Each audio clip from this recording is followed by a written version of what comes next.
الحمد لله نحمده ونستعينه ونستغفره ونؤمن به ونتوكل عليه ونعوذ بالله من شرور أنفسنا ومن سيئات أعمالنا من يهده الله فلا مضل له ومن يضلل فلا هادي له ونشهد أن لا إله إلا الله وحده لا شريك له ونشهد أن سيدنا ومولانا محمدا عبده ورسوله أما بعد فأعوذ بالله من الشيطان الرجيم بسم الله الرحمن الرحيم يا أيها الرسول بلغ ما أنزل إليك من ربك وإن لم تفعل فما بلغت رسالته اللهم صل على محمد وعلى آل محمد كما صليت على إبراهيم وعلى آل إبراهيم إنك حميد مجيد اللهم بارك على محمد وعلى آل محمد كما باركت على إبراهيم وعلى آل إبراهيم إنك حميد مجيد گرامی قدر سامعین، الحمدللہ اللہ رب العزت نے ہمیں مسلمان اہل سنت والجماعت احناف کے گھر پیدا کیا، اور حق جل مجدہ کا فضل اور احسان ہے کہ پاکستان میں حنفیت کی طرف نسبت کرنے والے کئی طبقات تھے، مگر اللہ نے ہمیں علماء دیوبند کے ساتھ وابستہ فرمایا، علماء دیوبند کے ساتھ جوڑا ہے۔ علماء دیوبند کی بہت بڑی خوبی یہ ہے، انہوں نے دین کی اشاعت کا کام بھی کیا، دین کے دفاع کا کام بھی کیا، اور دین کے نفاذ کا کام بھی کیا۔ حق جل مجدہ نے دین کے ہر شعبے میں تقریباً علماء دیوبند سے خوب کام لیا ہے۔ اللہ رب العزت میرے اکابر علماء دیوبند کی تمام ان مساعی جمیلہ کو قبول اور منظور فرمائے۔ ہمارے اکابر علماء دیوبند نے قرآن کریم کی خدمت فرمائی، قرآن کریم کی تفسیر کی خدمت فرمائی، احادیث رسول صلی اللہ علیہ وسلم کی بہت بڑی خدمت کی، نبی کریم صلی اللہ علیہ وسلم کے صحابہ کرام رضی اللہ عنہم اجمعین کے تحفظ کا کام کیا۔ اس کے علاوہ دین کے ہر شعبے کا کام علماء دیوبند نے خوب سے خوب تر فرمایا، لیکن ان کی ان مساعی جمیلہ کو قبول کرنا چاہیے تھا، مگر بعض حضرات جو خود باطل اور باطل کا پودا ہیں، انہوں نے علماء دیوبند کی مختلف دینی خدمات پہ مختلف انداز سے رقیق اور باریک اور گھنونے حملے کی۔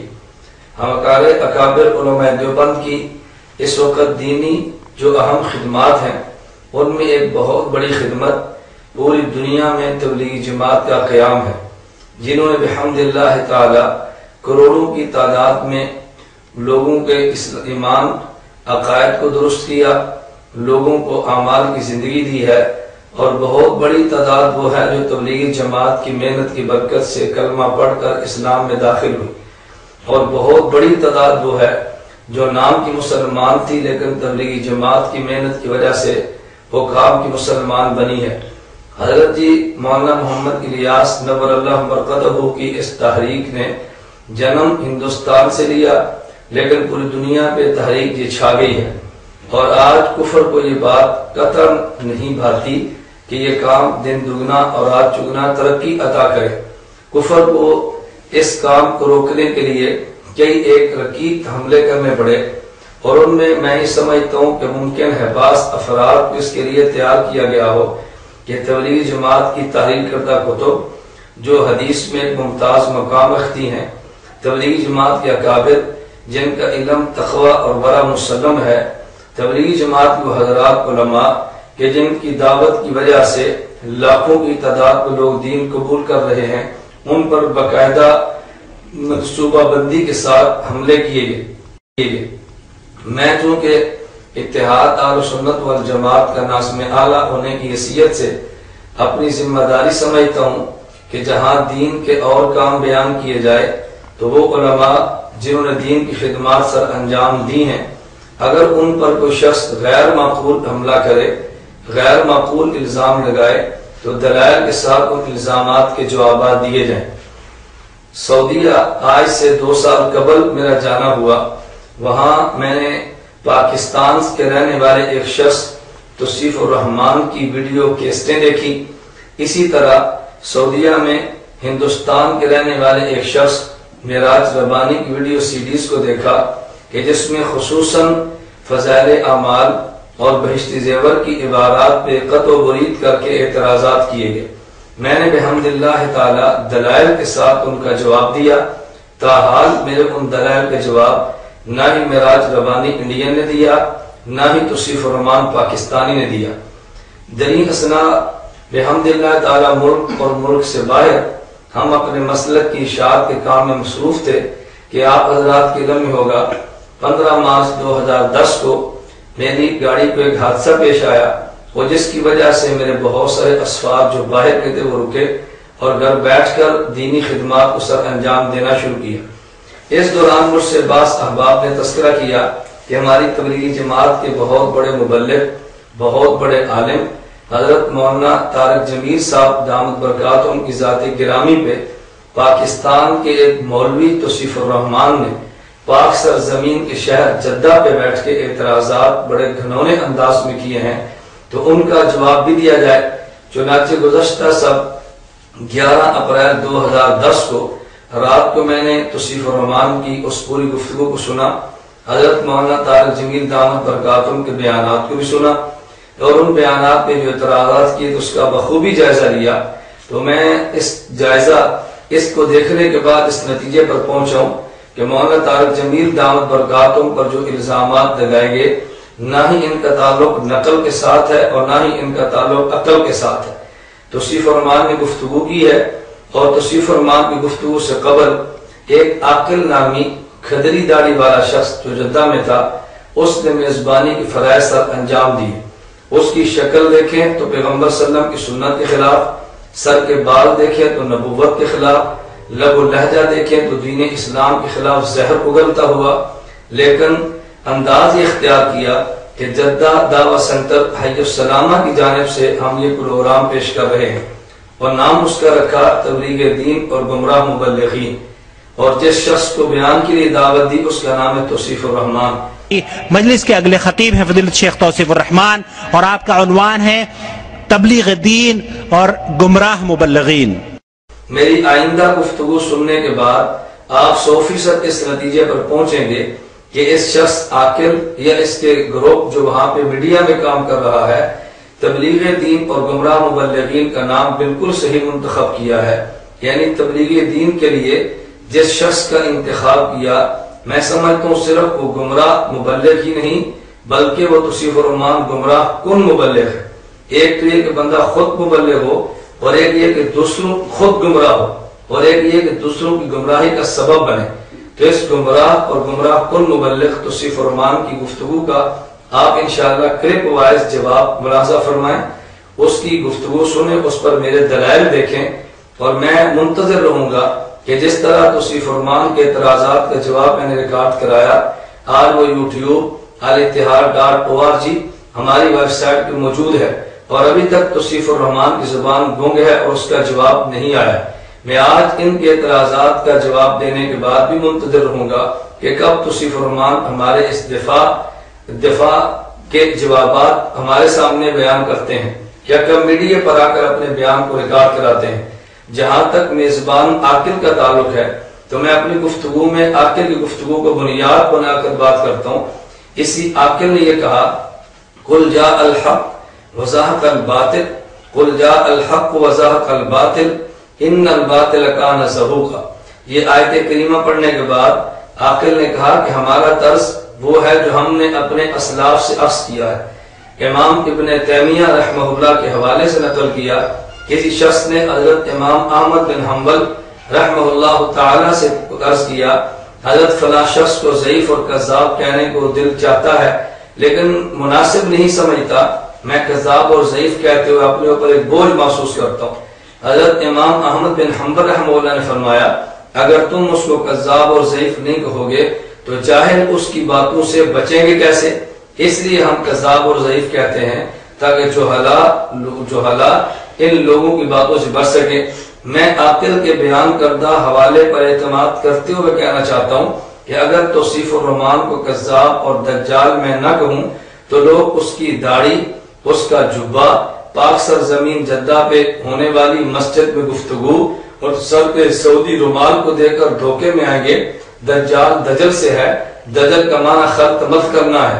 بالکل اسی طرح جس طرح مفتی محمود نور اللہ مرقدہ نے فرمایا کہ جب اسمبلی میں میری گفتگو مرزا ناصر قادیانی سے ہوئی تو وہ جبہ پہن کے، پگڑی پہن کے، اور وہ جب داڑھی کے ساتھ اسمبلی میں آیا تو میں سوچتا کہ یا اللہ میں کیسے عوام کو قائل کروں یہ شخص کافر ہے، لیکن دلائل کے ساتھ قائل کیا۔ تو میں اگر اس کے دجل کا پردہ چاک نہ کرتا تو لوگ سمجھتے توصیف الرحمان صاحب علم ہے، توصیف الرحمان صاحب برا اور تقوی ہے، اور توصیف الرحمان شاید علمی شخصیت کا نام ہوگا کہ اس نے مولانا طارق جمیل دامت برکاتہم کی ذات پہ جو حملہ کیا ہے۔ توصیف الرحمان دجال اور کذاب کا مولانا طارق جمیل دامت برکاتہم پر حملہ کرنا یہ بالکل ایسے ہی ہے کہ جیسے میراثی بادشاہ کی لڑکی پہ عاشق ہوا اور اس نے عوام میں پروپیگنڈا کیا کہ میں بادشاہ کی بیٹی پہ عاشق ہوں۔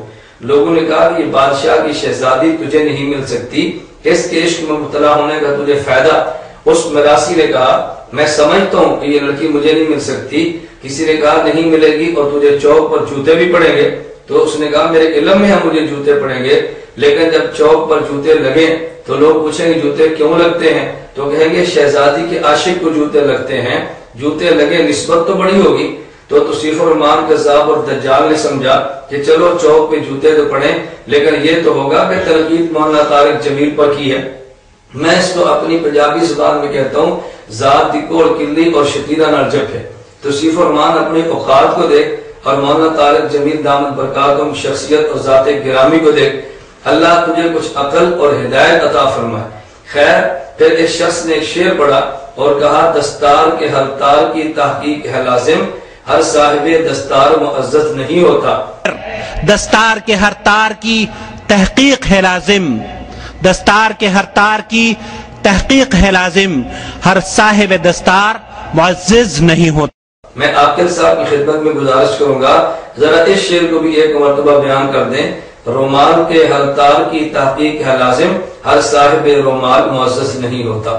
اگر دستار پہ تمہیں گلا ہے تو سرخ رومال پہ بھی گنا ہونا چاہیے، جبکہ دستار کا تذکرہ تو احادیث پیغمبر میں ہے، اور یہ رومال جو تمہارے دجال نے پہنا ہے اس سے پوچھو کس حدیث پیغمبر میں ہے، یہ کون سے اکابر اور اسلاف کا طرز ہے۔ مولانا طارق جمیل کی مصنون امامے پہ اشکال ہے اور غیر مصنون رومال پہ تمہیں کوئی گلا اور شکوہ نہیں ہے۔ تو عاقل سے میں گزارش کروں گا کہ میری گزشتہ ہونے والی گفتگو پر جماعت نے جناب نے کچھ ہلکی سی گفتگو کی تھی جس کا جواب ریکارڈ پر موجود ہے۔ میں دراصل منتظر تھا کہ معراج ربانی کا جواب آئے، لیکن معراج ربانی گم ہوا، اس کی زبان نے ساتھ چھوڑا، اکابر علماء دیوبند اس نے بکنا ختم کر دیا۔ تو انشاءاللہ العزیز یہ ساری ٹیم جو ہمارے اکابر کے خلاف اپنی زبان سے زہر اگلتی ہے، اللہ نے توفیق عطا فرمائی، ہم دلائل کے ساتھ اس اگلنے والے زہر کا جواب ضرور دیں گے۔ آگے چلیے، جہاں تک توصیف الرحمان دجال اور کذاب نے گفتگو کی ہے، آپ حضرات شکوہ اور کلپ وائر اس کا جواب ملاحظہ فرمائیں۔ نمبر 1، اس نے اپنی مختصر سی گفتگو میں جہالت کا ارتکاب یوں کیا کہ یہ شخص کم از کم 4 مرتبہ اپنے چند منٹ کے اس دورانیے میں ایک بات اللہ رب العزت کی ذات کے بارے میں، اللہ عز و جل، اللہ عز و جل، اللہ عز و جل، اللہ عز و جل، اللہ عز و جل، اس جاہل سے پوچھو کہ عز و جل لفظ ہے یا عز و جل لفظ ہے۔ جو آدمی اللہ کی ذات کے بارے میں معزز کلمات کو بھی نہیں سمجھتا، اس جاہل کو کیا حق پہنچتا ہے کہ مولانا طارق جمیل جیسے صاحب علم پہ گفتگو کرے۔ جہالت نمبر 2، اس نے قرآن کریم کی آیت پڑھی اجعل الآلہۃ الہ واحدہ، الآلہۃ الہ واحدہ۔ تو آپ سامعین اور ناظرین میں گزارش کروں گا اس کی آیت کو دوبارہ سماعت فرمائیں۔ الآلہۃ الہ واحدہ، اجعل الآلہۃ الہ واحدہ، یہ الہن پہ جو تم نے مد ممدودہ پڑھی ہے، یہ الف مقصورہ کو ممدودہ اور 4 الفی مد اتنی لمبی کھینچ دینا، یہ کون سی قرآن کریم کی بلاغت ہے؟ کیا یہ فن تجوید کا تقاضا ہے؟ کیا تم نے کسی قاری سے اس کو تلاوت پڑھی یا سنی ہے؟ یہ کون سی قرآن کی آیت ہے جو تم نے پڑھی ہے؟ اجعل الآلہۃ الہ واحدہ۔ تو اس جاہل نے اللہ رب العزت کی ذات کے بارے میں، عز و جل کی بجائے عز و جل کہہ دیا، اجعل الالہۃ الہا واحدہ کو الہا واحدہ لمبا کر کے پڑھا۔ نمبر 3، اس جاہل کو یہ بھی نہیں پتا کہ زکوٰۃ کسے کہتے ہیں، اس لیے کہتا ہے کفار مکہ عبادت بھی کرتے، کفار مکہ حج بھی کرتے، کفار مکہ روزہ بھی رکھتے، کفار مکہ صدقہ بھی دیتے، اور جاہل کہتا ہے کفار مکہ زکوٰۃ بھی دیتے۔ اے کفار، تم اللہ کے لیے روزے رکھ رہے ہو، حج کر رہے ہو، زکوٰۃ دے رہے ہو، صدقہ دے رہے ہو، بتاؤ کون سی قرآن کی آیت میں ہے کفار مکہ زکوٰۃ دیتے؟ کون سی حدیث مبارک میں ہے کفار مکہ زکوٰۃ دیتے؟ ظالم جس کو اسلام زکوٰۃ کہتا ہے، یہ تو مسلمان ہی ادا کر لیں تو بڑی بات ہے، کفار کو تو زکوٰۃ کے معنی کا علم ہی نہیں کہ جائے کہ یہ کہنا قریش مکہ زکوٰۃ دیتے۔ میں نے اس کے مختصر سے اس دوران بیان میں 3 جہالتیں بیان کی ہیں، اور نمبر 2 اس کا دجل اور فرار دیکھیں۔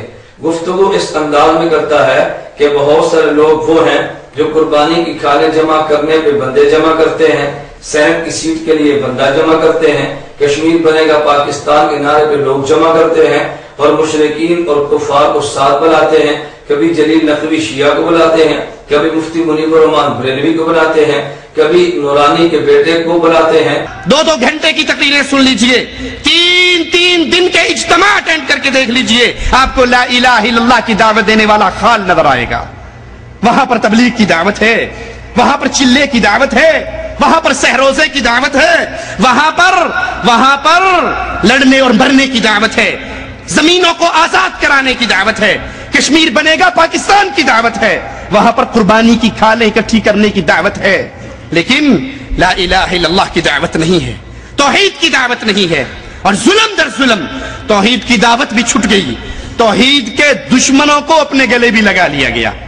جلسہ ہوتا ہے، اجتماع ہوتا ہے، اشتہار چھپتے ہیں، ہمارے اس اجتماع میں سب مذہبی اور سیاسی قائدین خطاب فرمائیں گے، خطاب فرمانے آتے ہیں مفتی منیب الرحمان، خطاب فرمانے آتے ہیں عبد الجلیل نقوی شیعوں کا امام، خطاب فرمانے آتا ہے اصل نورانی شاہ احمد نورانی کا بیٹا۔ سوال یہ پیدا ہوتا ہے، اگر تم نے اعتراض رائے ونڈ کی تبلیغی جماعت پہ کرنا تھا، اگر اعتراض نظام الدین کے تبلیغی جماعت پہ کرنا تھا، اگر اعتراض مولانا طارق جمیل دامت برکاتہم کی محنت پہ کرنا تھا، تو رائے ونڈ والے کشمیر بنے گا پاکستان کے نام پہ قوم کو جمع نہیں کرتے۔ رائے ونڈ والوں نے آج تک جلیل نقوی کو دعوت نہیں دی، رائے ونڈ والوں نے آج تک مفتی منیب اور ماں کے ساتھ مل کر جلسہ نہیں کیا۔ یہ جلسہ کرنے والے کا نام ساجد میر ہے، جماعت کا نام مرکزی جمعیت اہل حدیث ہے، اور یہ کرنے والے کا نام حافظ پروفیسر سعید ہے، جماعت کا نام الدعوہ واللشکر طیبہ ہے۔ میں کہتا ہوں تمہیں غیرت کی گولی کھانی چاہیے، جس طرح تم نے حضرت مولانا طارق جمیل دامت برکاتہم کی ذات گرامی پر کیسٹ ریکارڈ کرائی ہے، ذرا غیرت کی گولی کھاؤ۔ حافظ سعید کو غلط سمجھ دو تو کیسٹ ریکارڈ کرا دو، جماعت الدعوہ کو غلط سمجھ دو کیسٹ ریکارڈ کرا دو۔ اگر تم اس ساجد میر کو غلط سمجھتے ہو کیسٹ ریکارڈ کرا دو، تو جو قصور ان کے تھے اٹھاتے کن کے ڈالے، اور آرام کے ساتھ کہہ دیا یہ تو وہ لوگ تھے جن کے پلے میں کچھ توحید تھی اور توحید کے داعی تھے، یعنی تمہارے ہاں یہ بھی مکمل توحیدی نہیں ہے، تو ان توحید کے دعویٰ کرنے والے جن کے پلے میں کچھ توحید ہے، ذرا مہربانی کر کے آپ ان کو بھی ان پر کیسٹ ریکارڈ کرا دیں، لیکن ایسی تم حماقت کبھی نہیں کرو گے۔ معلوم ہوا کہ تمہیں گلہ کاس پر نہیں ہے، گلہ ذات پر ہے۔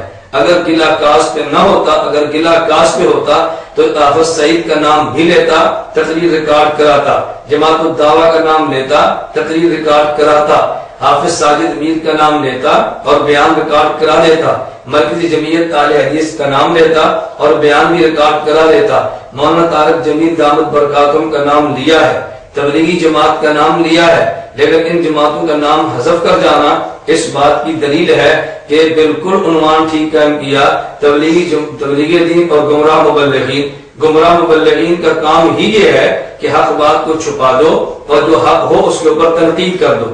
اسی طرح اس ظالم نے کہا، کہتا ہے کہ توحید ربوبیت بھی ہے، توحید صفات بھی ہے، توحید عبادت بھی ہے۔ مولانا طارق جمیل اور تبلیغی جماعت والے توحید ربوبیت کو بیان کرتے ہیں، توحید عبادت اور صفات کو بیان نہیں کرتے۔ مولانا طارق جمیل صاحب کی کیسٹیں آپ نے سنی ہوں گی، ان کی دعوت سن کے کئی بھولے کہتے ہیں جی آپ نہیں سمجھتے مولانا، توحید کی بڑی بات ہے ان کی کیسٹوں میں۔ ارے کون سی توحید جو ابو جہل کو منظور تھی؟ خدا تجھے عقل دے، میں توصیف الرحمان دجال اور کذاب کو چیلنج کرتا ہوں، مولانا طارق جمیل دامت برکاتہ کے پورے بیان میں توحید عبادت کی نفی دکھا دو، توحید صفات کی نفی دکھا دو، اور جہاں تک توحید ربوبیت کی بات ہے تو ہم نے کہا کہ مشرکین مکہ بھی توحید کا قائل تھے، ظالم مشرکین مکہ جس توحید کی بات کرتے وہ توحید بھی والی تھی، اور تبلیغی جماعت والے ہمارے اکابر جس توحید کی بات کرتے ہیں وہ توحید ہی والی ہے۔ ہماری توحید ہے ایاک نعبد و ایاک نستعین، خدا ہی سے ہوتا ہے، خدا ہی سے مانگتے ہیں۔ رائیگنڈ والے تو پوری دنیا کو جملہ دیتے ہیں اللہ ہی سے سب کچھ ہونے کا یقین اور غیروں سے کچھ نہ ہونے کا یقین ہمارے دلوں میں آ جائے، کیا یہ توحید کفار مکہ دیتے؟ کیا یہ توحید مشرکین مکہ دیتے؟ تو کس قدر دجل کی بات ہے اہل حق کی توحید پہ مشرکین مکہ کی توحید کو چسپاں کرنا، اسی کو دجل کہتے ہیں۔ اس لیے میں نے کہا کہ یہ جاہل بھی ہے اور دجال بھی ہے، اور اس سے بڑھ کے سامعین اور ناظرین آپ ملاحظہ فرمائیں اس شخص کی بے ادبی اور توصیف الرحمان کی زبانی آپ سنیں۔ توصیف الرحمان حضرت محمد صلی اللہ علیہ وسلم نبی مکرم سیدنا و مولانا جب ان کا تذکرہ کرے تو حضرت کہنے کی بھی توفیق نہیں، صلی اللہ علیہ وسلم کہنے کی بھی توفیق نہیں، کہتا ہے محمد نے کہا، محمد نے کہا، محمد نے کہا۔ بھول گئے کہ محمد نے ہمیں کیا درس دیا تھا۔ یوں تو آدمی اپنے استاذ کو بھی خطاب نہیں کرتا، یوں تو آدمی خطاب اپنے بڑے بھائی کو بھی نہیں کرتا، یوں خطاب تو کسی عالم کو بھی نہیں کرتا جس طرح تو نے سرور دو عالم صلی اللہ علیہ وسلم کو خطاب کیا ہے۔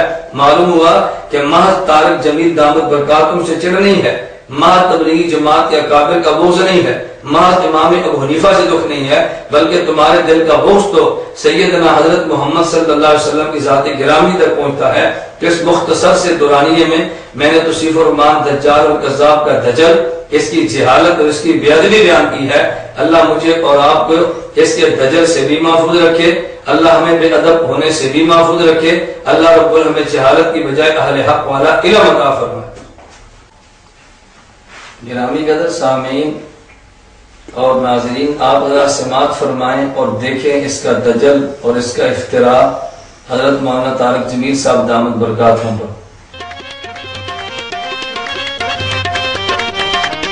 سرکار فرماتے نے پاویں کو شیعہ ہے، پاویں کو سنی ہے، پاویں کو وہابی ہے، جیڑا کوئی تمال نہیں پا رہا وہ علی پاک دا منکر ہے، جیڑا علی پاک دا منکر ہے سرکار کہندے نے میں سرکار نوری بوری والے دی قسم کھا کے کہنا ہے کہ او دی حشر میں بخشش نہیں ہونی، میں دعویٰ کر کے کہنا سرکار کہندے او دی کبھی بخشش نہیں ہونی جیڑا تمال نہیں پائے گا۔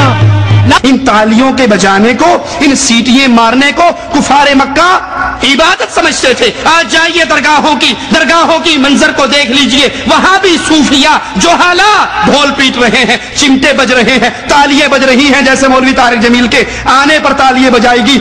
جب کوئی شخص توصیف الرحمان دجال کی بنائی ویڈیو سی ڈی دیکھتا ہے وہ سمجھتا ہے کہ جس دربار پہ مولانا طارق جمیل صاحب دامت برکاتہم دین کی دعوت دینے کے لیے تشریف لے گئے ہیں، وہاں پہ سرنگیاں، وہاں پہ تبلے بجائے جا رہے تھے اور تبلے بجائے جا رہے تھے، حالانکہ ایسی بات قطع نہیں ہے۔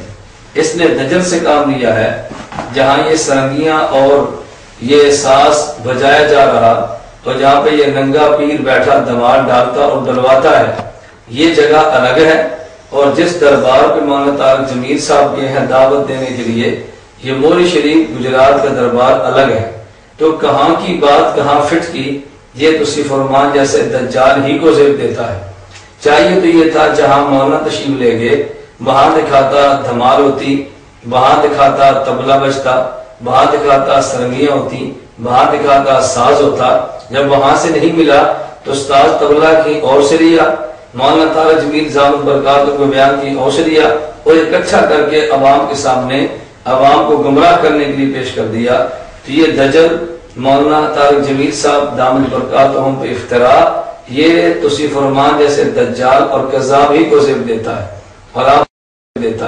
اور آپ اندازہ کریں کہ جدہ سعودیہ کی پاک سرزمین پہ بیٹھ کے جھوٹ بولنا یہ توصیف الرحمان دجال کا کام ہے۔ مرزا قادیانی جھوٹ بولتا مگر وہ ہندوستان کے شہر قادیان میں بیٹھ کے توصیف الرحمان جھوٹ بولتا ہے، تو یہ سعودیہ پاک سرزمین جدہ پر بیٹھ کے تو سامعین آپ فیصلہ فرمائیں کہ بڑا دجال توصیف الرحمان ہے یا بڑا دجال مرزا غلام احمد قادیانی۔ مدنا فتدلا. یہاں طارق جمیل صاحب فرما رہے ہیں اللہ رسول اکٹھے ہو گئے, قریب ہو گئے, ایک دوسرے کے ساتھ ساتھ ہو گئے, اور قرآن بتا رہا ہے نہیں یہ جھوٹ ہے. گرامی قدر سامعین, آپ حضرات نے سنا اور محترم ناظرین آپ نے دیکھا توصیف الرحمان کذاب اور دجال نے مولانا طارق جمیل دامت برکاتوں پر نیا حملہ کیا کہ ثم دنا کا معنی مولانا طارق جمیل صاحب فرماتے ہیں نبی پاک صلی اللہ علیہ وسلم اللہ کے قریب ہوئے. توصیف الرحمان دجال اور کذاب کہتا ہے یہ جھوٹ ہے, اور خود کہتا ہے کہ اللہ فرماتے ہیں قرآن کریم میں جھوٹ ہے. خدا پر بھی الزام لگایا اور مولانا طارق جمیل صاحب پر بھی الزام لگایا. قرآن کریم میں ثم دنا کا معنی نبی پاک صلی اللہ علیہ وسلم اللہ کے قریب ہوئے, یہ مولانا طارق جمیل دامت برکاتہم کی اپنی تفسیر نہیں بلکہ امام سیوطی رحمۃ اللہ علیہ متوفہ 911 ہجری اپنی تفسیر الدر المنصور فی تفسیر المعصور میں نقل کرتے ہیں. ابن عباس رضی اللہ عنہما ارشاد فرماتے ہیں ثم دنا فتدلى قال هو محمد صلی اللہ علیہ وسلم فتدلى الى ربه عز وجل. تو دنا سے مراد نبی کا خدا کے قریب ہونا یہ مولانا طارق جمیل صاحب کا معنی نہیں بلکہ ابن عباس رضی اللہ عنہما کی تفسیر ہے. اور فکان قاب قوسین او ادنا, اس کی تفسیر اللہ اور نبی پاک صلی اللہ علیہ وسلم کا قریب ہونا یہ مولانا طارق جمیل دامت برکاتہم کی تفسیر نہیں بلکہ امام سیوطی رحمۃ اللہ علیہ الدر المنصور میں اسی آیت کے تحت ارشاد فرماتے ہیں عن ابی سعید الخدری رضی اللہ عنہ قال لما اسری بالنبی صلی اللہ علیہ وسلم, کہ جب معراج کی رات نبی کریم صلی اللہ علیہ وسلم کو سیر کرائی گئی اقترب من ربہ, تو رسول اکرم صلی اللہ علیہ وسلم اللہ کے قریب ہوئے. تو ان آیتوں کا معنی مولانا طارق جمیل دعوت برکاتہم کا اپنا نہیں بلکہ صحابہ کرام رضی اللہ عنہم اجمعین کا ہے. اس لیے یہ الزام مولانا پر نہیں, اگر الزام لگانا ہے تو نبی پاک صلی اللہ علیہ وسلم کے صحابہ پر ہوگا. تو اصل بغض تمہارے دل میں پیغمبر کے صحابہ کا ہے, اور علماء دیوبند جو صحابہ پیغمبر کے بارے سے ہیں وہ بغض تم ان کے اوپر نکال کے اپنے اندر کے باطن خبث کا اظہار کرتے ہو. اور اوحا الی عبدہ ما اوحا, اس کا معنی جو تم نے کیا حضرت جبریل نے اللہ کے خاص بندے پر وحی بھیجی, وحی لے کر آئے. تو تفسیر در منصور میں حضرت انس رضی اللہ تعالی عنہ سے ہے نبی کریم صلی اللہ علیہ وسلم نے فرمایا رأیت النور الاعظم, میں نے نور اعظم کو دیکھا. اور آگے فرماتا ہے فاوحى اللہ الی ما شاء ان یوحی, کہ اللہ رب العزت نے میرے اوپر وحی نازل فرمائی. تو یہاں جبریل کا تذکرہ نہیں بلکہ براہ راست نبی کریم صلی اللہ علیہ وسلم پر اللہ رب العزت کے وحی کو نازل کرنے کا ذکر موجود ہے. پھر مولانا طارق جمیل دامت برکاتہم کی تردید کرتے ہوئے تجھے یہ بھی حیا نہ آئی کہ نبی کریم صلی اللہ علیہ وسلم کی ذات گرامی کے بارے میں کتنا نازیبا جملہ آپ سماعت فرمائیں اور اپنی آنکھوں سے دیکھیں. پہ ہے نبی بھی عرش پہ ہے, اور اللہ کہہ رہا ہے میرے حبیب اور آگے آ جاؤ. اللہ نے نبی کھسک کے تھوڑے جگہ ہوندے نے, وہ پھر کہنا ہے اور آگے آ جاؤ. کہ اسی توصیف الرحمان کذاب نے کہا کہ ادنو اللہ میرے قریب آؤ, اور کہتا ہے اللہ کے نبی کھسک کے اور آگے ہوتے ہیں, اللہ کے نبی کھسک کے اور آگے ہوتے ہیں. یہ نہ مولانا طارق جمیل صاحب کا جملہ ہے نہ اکابر علماء دیوبند میں سے کوئی بات نقل کرتا ہے. رسول اکرم صلی اللہ علیہ وسلم کی شان میں بے ادبی یہ توصیف الرحمان دجال اور کذاب ہی کرتا ہے. پھر جب مولانا نے یہ بات فرمائی کہ نبی کریم صلی اللہ علیہ وسلم معراج کی رات عرش پہ گئے ہیں, تو اس کی تردید کرتے ہوئے توصیف الرحمان کذاب نے کہا کہ مولانا نے توحید صفات کا انکار کیا ہے. میں نے پہلے بھی عرض کیا کہ مولانا توحید عبادت بھی مانتے ہیں, توحید صفات بھی مانتے ہیں, توحید ربوبیت بھی مانتے ہیں. اور یہ ظالم یہ بات کہتا ہے کہ آپ مولانا طارق جمیل کے بیانات سنیں توحید عبادت سے خالی ہے, جبکہ مولانا طارق جمیل دعوت برکاتہم کے بیانات توحید ربوبیت کی طرح توحید عبودیت سے, توحید عبادت سے بھی پر ہے. اور مولانا طارق جمیل صاحب کا یہ کہنا کہ نبی کریم صلی اللہ علیہ وسلم عرش تک گئے ہیں, کیا یہ خدا کی صفت استواء علی العرش کے خلاف ہے؟ میں یہ سمجھتا ہوں کہ توصیف الرحمان کذاب دیگر غیر مقلدین اہل الہاد اہل باطل کی طرح مستوی علی العرش ہونے کا معنی ہی نہیں سمجھا. اللہ رب العزت کو صفت استواء علی العرش حاصل ہے, لیکن کیا اس کا معنی اللہ اپنے جسم کے ساتھ عرش پہ موجود ہے کہ جب نبی پاک صلی اللہ علیہ وسلم جسم کے ساتھ عرش پہ گئے ہیں تو اللہ کی صفت استواء میں شرکت ہوتی ہے؟ صفت استواء علی العرش میں شرکت تب ہوتی جب اہل سنت کا عقیدہ یہ ہوتا کہ اللہ اپنے جسم انصری کے ساتھ مستوی علی العرش ہے، جبکہ خدا کے لیے جسم کا قائل اہل سنت والجماعت کا کوئی طبقہ اور کوئی گروہ نہیں ہے۔ تو حضرت مولانا طارق جمیل صاحب کا نبی پاک صلی اللہ علیہ وسلم کے لیے معراج کی رات کو عرش پر جانے کا قائل ہونا، یہ خدا کی صفت میں شرکت نہیں، نہ ہی کفر ہے اور نہ ہی شرک ہے۔ باقی اہل سنت والجماعت کا مسلک یہ قطعا نہیں کہ اللہ محض عرش پہ رہتے ہیں، بلکہ اہل سنت والجماعت کا عقیدہ قرآن کریم کی آیات اور احادیث پیغمبر کی روشنی میں یہ ہے اللہ ہر کسی کے ساتھ موجود ہیں، نہ یہ کہ محض عرش پر موجود ہیں۔ قرآن کریم کی آیت سورہ بقرہ آیت نمبر 115 وَلِلَّهِ الْمَشْرِقُ وَالْمَغْرِبُ فَإِنَّمَا تُوَلُّوا فَثَمَّ وَجْهُ اللَّهِ، مشرق بھی اللہ کا، مغرب بھی اللہ کا، تم جس طرف چہرہ پھیرو وہاں اللہ کی ذات موجود ہے۔ سورہ بقرہ آیت نمبر 186 وَإِذَا سَأَلَكَ عِبَادِي عَنِّي فَإِنِّي قَرِيبٌ، اے میرے پیغمبر جب لوگ میری ذات کے بارے میں پوچھے تو جواب دے خدا قریب ہے۔ عرش بعید ہے، خدا قریب ہے، اللہ تو بندے کے قریب ہے۔ اسی طرح سورہ انعام آیت نمبر 3 وَهُوَ اللَّهُ فِي السَّمَاوَاتِ وَفِي الْأَرْضِ، اللہ رب العزت الہ ہے آسمانوں میں بھی اور زمینوں میں بھی۔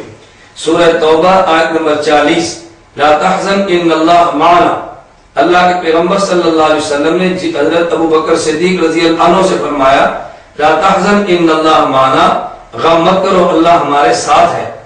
سورہ شعراء آیت نمبر 62 ان معی ربی سیہدین، حضرت موسیٰ علیہ السلام نے اپنی قوم سے فرمایا میرا رب میرے ساتھ ہے اور مجھے راستہ دکھائے گا۔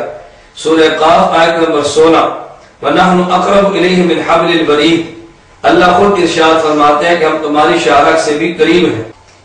سورہ واقعہ آیت نمبر 85 وَنَحْنُ أَقْرَبُ إِلَيْهِ مِنْكُمْ وَلَكِنْ لَا تُبْصِرُونَ، اور ہم تمہارے قریب ہیں لیکن تم اس کو دیکھتے نہیں۔ سورہ حدید آیت نمبر 4 وَهُوَ مَعَكُمْ أَيْنَمَا كُنْتُمْ وَاللَّهُ بِمَا تَعْمَلُونَ بَصِيرٌ، اور اللہ تمہارے ساتھ ہے اور تمہارے اعمال کو دیکھتے ہیں۔ سورہ مجادلہ آیت نمبر 7 مَا يَكُونُ مِن نَجْوَىٰ ثَلَاثَةٍ إِلَّا هُوَ رَابِعُهُمْ، تم 3 ہو تو چوتھے اللہ ہے، تم 5 ہو تو چھٹے اللہ ہے، تم کم یا زیادہ ہو تو اللہ رب العزت تمہارے ساتھ ہے۔ سورہ ملک آیت نمبر 16 أَأَمِنْتُم مَّن فِي السَّمَاءِ، کیا تم اس ذات سے مطمئن ہو جو آسمان میں ہے؟ تو یہاں بھی عرش نہیں بلکہ فی السماء فرمایا۔ اور بالکل اسی طرح احادیث مبارکہ جو اس بات پر دال ہے کہ اللہ رب العزت ہر کسی کے ساتھ ہے۔ صحیح مسلم جلد نمبر 2 صفحہ نمبر 346 باب استحباب خفض صوت بالذکر، نبی کریم صلی اللہ علیہ وسلم نے صحابہ کرام رضی اللہ عنہم اجمعین سے اس وقت فرمایا جب صحابہ رضی اللہ عنہم اجمعین بلند آواز سے اللہ کا ذکر کر رہے تھے انکم لیس تدعون اصم ولا غائبا انکم تدعونه سمیعا قریبا وهو معکم، تم ایسے خدا کو نہیں پکارتے جو خدا بہرا ہے اور غائب ہے، تم ایسے خدا کو پکارتے ہو جو سنتا بھی ہے، قریب ہے اور تمہارے ساتھ ہے۔ دوسری روایت جامع ترمذی جلد نمبر 2 صفحہ نمبر 14 باب ما جاء فی رحمت الناس، نبی کریم صلی اللہ علیہ وسلم نے ارشاد فرمایا ارحموا من فی الارض یرحمکم من فی السماء، زمین والوں پہ تم رحم کرو، جو آسمان میں ہے وہ تم پہ رحم کرے گا۔ اسی طرح حدیث نمبر 3 جامع ترمذی جلد نمبر 2 صفحہ نمبر 370 سورہ حدید کی تفسیر کتاب نبی کریم صلی اللہ علیہ وسلم کا ارشاد امام ترمذی رحمہ اللہ نقل فرماتے ہیں لو انکم دلیتم بحبل الى الارض السفلی ذهبت علی اللہ، اگر تم کوئی ایک رسی نیچے والی زمین تک پھینکو تو وہ رسی بھی اللہ کی ذات تک جائے گی۔ معلوم ہوا کہ محض یہ عقیدہ رکھنا کہ اللہ رب العزت آسمان، اللہ رب العزت عرش پر ہے، یہ اہل سنت والجماعت کا عقیدہ نہیں۔ مستوی علی العرش ہونا اللہ کی صفت ہے کہ جس کے بارے میں امام مالک رحمہ اللہ فرماتے ہیں الاستواء معلوم، استواء کا لغتاً معنی معلوم ہے، والکیف عنہ مجہول، اس کی کیفیت ہمیں معلوم نہیں، والسؤال عنہ بدعۃ، سوال اس کے بارے میں کرنا بدعت ہے، والایمان بہ واجب، ایمان اس پہ لانا واجب ہے۔ تو مستوی علی العرش کما یلیق بشانہ، اس کے ہم بھی قائل ہیں، لیکن مستوی علی العرش کا معنی یوں لینا اللہ جسم کے ساتھ عرش پر ہیں، اگر پیغمبر کا عرش پر جانا ثابت ہو جائے تو یہ استواء علی العرش کے خلاف ہوگا. یہ توصیف الرحمان جیسے دجال اور کذاب کا ذہن ہو سکتا ہے، اہل سنت والجماعت کے مسلک اور عقیدہ نہیں. اس لیے مولانا طارق جمیل دامت برکاتہ کی گفتگو قرآن و سنت کے موافق، صحابہ کرام رضی اللہ عنہم اجمعین کے ارشادات کے موافق ہے، اور ان پہ طرز کرنا گویا قرآن پہ طرز کرنا ہے، ان پہ طرز کرنا گویا حدیث پیغمبر پہ طرز کرنا ہے، اور ان پہ اعتراض کرنا ان مواضع میں گویا کہ حضرات صحابہ کرام رضی اللہ عنہم اجمعین کی رائے پر اعتراض کرنا ہے. اور جو شخص صحابہ کو نہ مانے، صحابہ پر اعتراض کرنا اس کی عادت ہو، نبوت کو بے ادبی کے ساتھ بلانا اس کو ذوق ہو، اگر ایسا شخص مولانا طارق جمیل صاحب جیسے شخص کے بارے میں کوئی نزیبہ جملہ کہہ بھی دے، ہم اس کے کذب، دجل اور عقلی حماقت پر معمول کر کے اس کے لیے دعا کریں گے. اللہ رب العزت ایسے شخص کو عقل بھی عطا کرے، اللہ اس کو ہدایت بھی عطا فرمائے. طارق جمیل اور مولوی طاہر القادری دونوں گلے مل کر کہہ رہے ہیں کہ اللہ اس طرح قریب ہوا. طاہر القادری باقاعدہ ہاتھ کر دیکھو، یہ ایک کمان ہے، ایک کمان یہ اللہ کی، ایک کمان یہ رسول اللہ کی، یہ مثل معانقہ ہو گیا، یعنی دونوں نے گلے مل لی اور معانقہ ہو گیا. لا حول ولا قوت الا باللہ. گرامی قدر سامعین و محترم ناظرین، آپ حضرات نے توصیف الرحمان دجال کا ایک اور دجل دیکھا. اس میں 2 کلپس دکھائے، ایک مولانا طارق جمیل دامت برکاتہ کا اور ایک پروفیسر طاہر القادری کا. ثم دنا فتدلى وكان قاب قوسين او ادنى اور جب دفاعنا قاب قوسين او ادنى اور جب دفاع فرق یا حبیبی ادن منی، میرے حبیب قریب آؤ، آپ قریب ہے، یا حبیبی ادن منی، میرے حبیب اور قریب آؤ. پھر تیسری مرتبہ یا حبیبی، اے میرے حبیب ادن منی، میرے قریب آؤ. عرش کے اوپر کے پردے جو 70,000 بھی چاک ہو گئے اور اللہ اپنے سامنے 3 مرتبہ قریب کر کے یہ خطاب فرما رہے، تو کتنی پرواز ہوگی اس نبی کی بھائی. کیا خبر تم نور و بشر میں جگڑتے رہتے ہو؟ ارے ایک مقام وہ آتا ہے عالم خلق میں جہاں بشریت بھی علائق میں داخل ہے اور نورانیت بھی علائق میں داخل ہے. وہاں جانے کے لیے بشریت سے بھی نکلنا پڑتا ہے اور نورانیت سے بھی نکلنا پڑتا ہے. جب لامکان پہ پہنچے تو مصطفیٰ جب عالم عرش پہ آئے تو بشریت کا لباس اتار دیا تھا. جب عرش پر آئے تو بشریت کا لباس اتار دیا تھا، اور جب عرش والوں کو چھوڑ کر لامکان میں گئے نورانیت کا لباس بھی اتار دیا تھا. اب کون سا لباس رہ گیا؟ ہائے ہائے، ہک ہے ہک ہے ہک ہے ہک ہے ہک ہے ہک ہے، جیڑا ہک کو ڈو کر جانے او کافر تے مشرک ہے. دنا کی کمان تھی، وہ جو ادھر سے آ رہا تھا، ایک اس کی کمان تھی، ایک فتد اللہ جو ادھر سے آ رہا تھا بلانے والا، ایک جانے والے کی کمان تھی، ایک بلانے والے کی کمان تھی. جب 2 ہاتھ 2 کمانوں کی مانند مل جائیں تو 2 کمانوں کا ملنا مثل معان کا ہو جاتا ہے. اور دونوں کلپس دکھانے کے بعد نتیجہ کیا نکالا کہ جو عقیدہ طاہر القادری کا ہے وہی عقیدہ مولانا طارق جمیل صاحب کا ہے. حالانکہ مولانا طارق جمیل سے گفتگو الگ ہے اور طاہر القادری گفتگو الگ ہے. مولانا طارق جمیل صاحب دامت برکاتہ ثم دنا ای اقترب، نبی کریم صلی اللہ علیہ وسلم کو حق جل مجدہ کا قرب ملا ہے، اور طاہر القادری کا اندر قرب نہیں ملا، دونوں ایک ہوئے ہیں. طاہر القادری نے کہا ہک ہے ہک ہے ہک ہے، اور جو ہک کو ڈو آ کے کافر ہے مشرک ہے. خلاصہ طاہر القادری کا یہ تھا کہ جو دونوں کو الگ الگ سمجھے وہ کافر ہے، بلکہ دونوں ایک ہو جاتے ہیں. تو طاہر القادری دونوں کے وجود کے ایک وجود ہونے کا قائل ہے. مولانا طارق جمیل دامت برکاتہ نبی پاک صلی اللہ علیہ وسلم کے لیے اللہ کی ذات میں حلول کے قطعاً قائل نہیں ہے. تو مولانا کا نظریہ الگ ہے اور طاہر القادری کا نظریہ الگ ہے. تو اس ظالم نے 2 کلپس کہاں کے اکٹھے کیے اور کس قدر غلط نتیجہ کیا. تو میں نے اس لیے شروع میں کہا تھا کہ توصیف الرحمان عالم نہیں بلکہ کذاب ہے، توصیف الرحمان مولوی نہیں بلکہ دجال ہے. اس کے دجل سے اللہ پوری امت کو محفوظ فرمائے.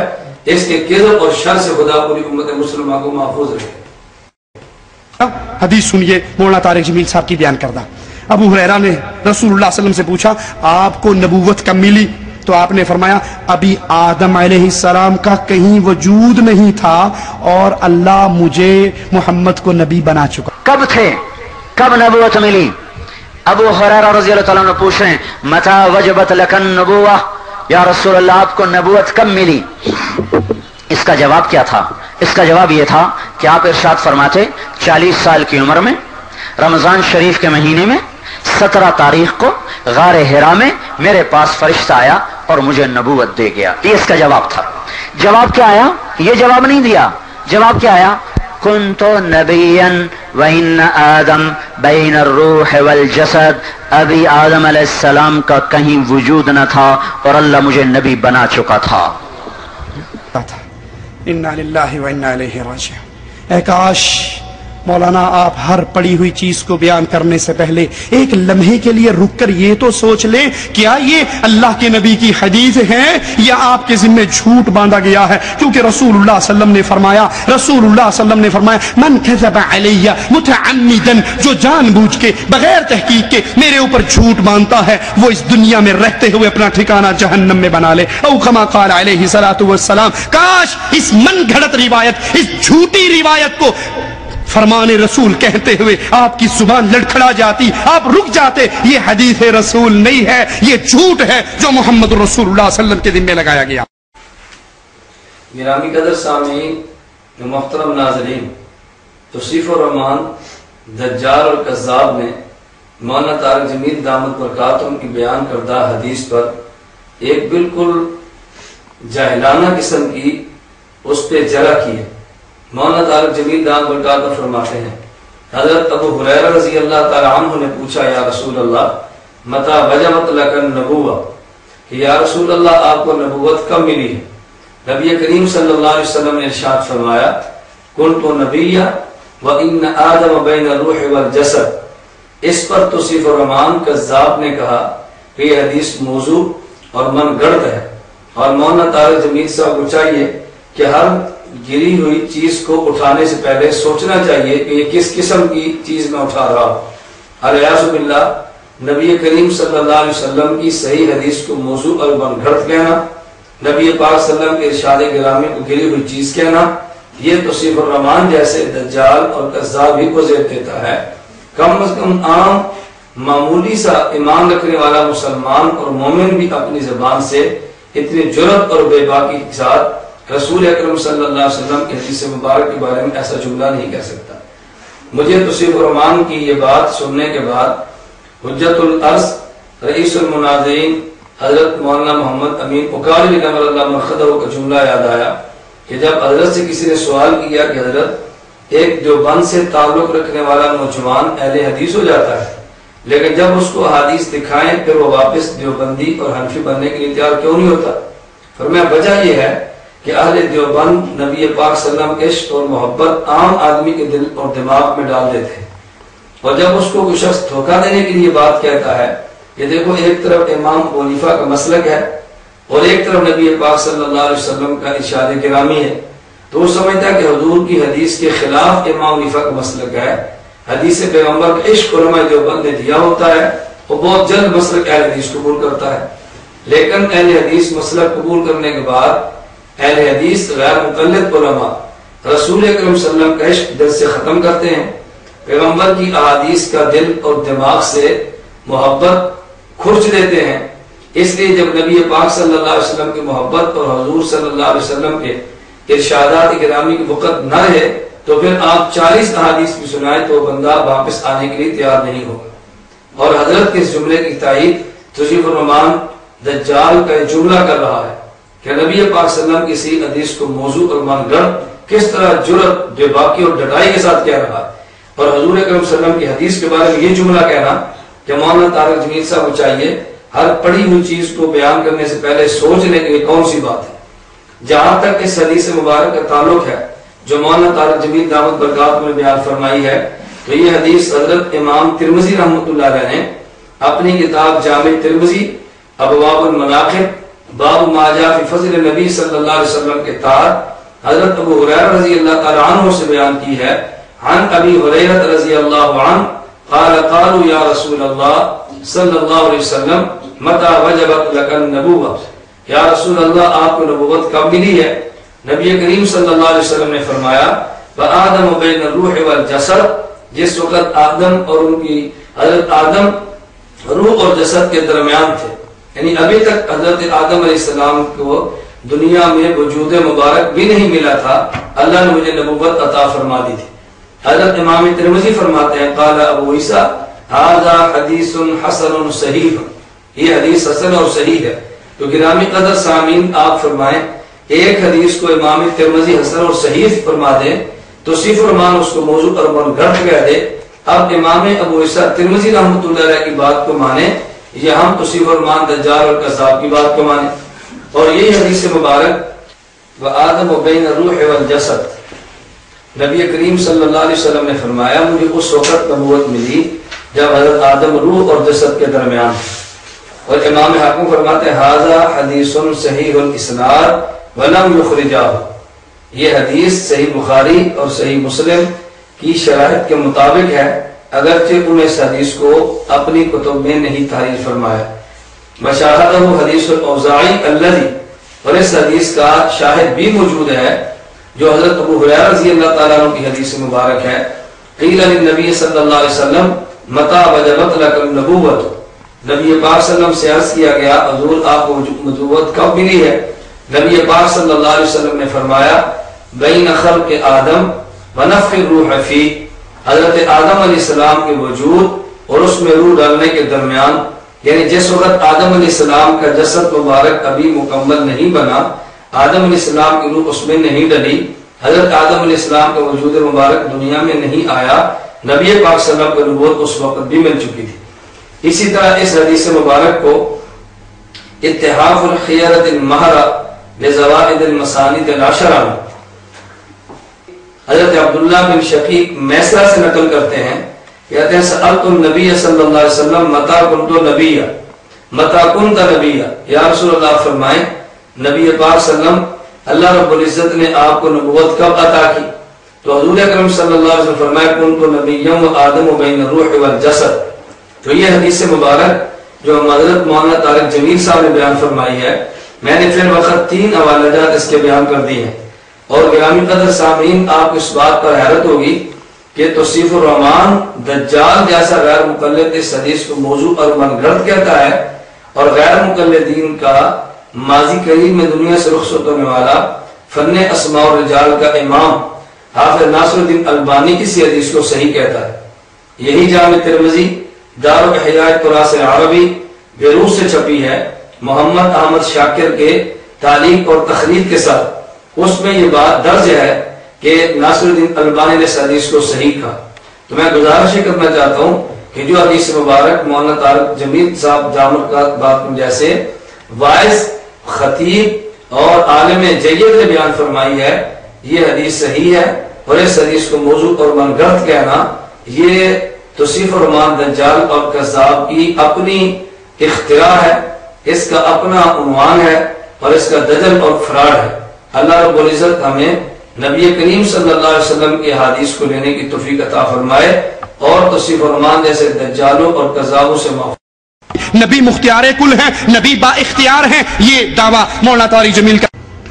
ارے اگر نبی با اختیار ہوتے مولانا اپنے چچا ابو طالب کو کفر پہ کیوں مرنے دیتے؟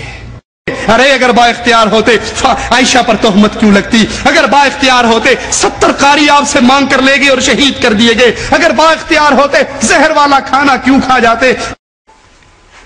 گرامی قدر سامعین، محترم ناظرین، آپ حضرات نے دیکھا اور سنا مزید ایک دجل توصیف الرحمان دجال الکذاب نے مولانا طارق جمیل صاحب دامت برکاتہم کی بات کو غلط انداز میں نقل کیا، اس کا غلط معنی بیان کیا اور غلط مفہوم اپنی طرف سے پیش کر کے الزام مولانا کی کھاتے لگا دیا۔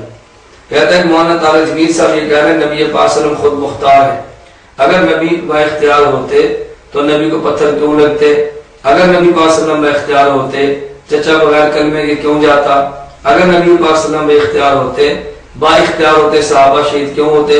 اگر نبی پاک صلی اللہ علیہ وسلم با اختیار ہوتے تو حضور اکرم صلی اللہ علیہ وسلم کو زہر کیوں دیا جاتا؟ اگر نبی پاک صلی اللہ علیہ وسلم با اختیار ہوتے؟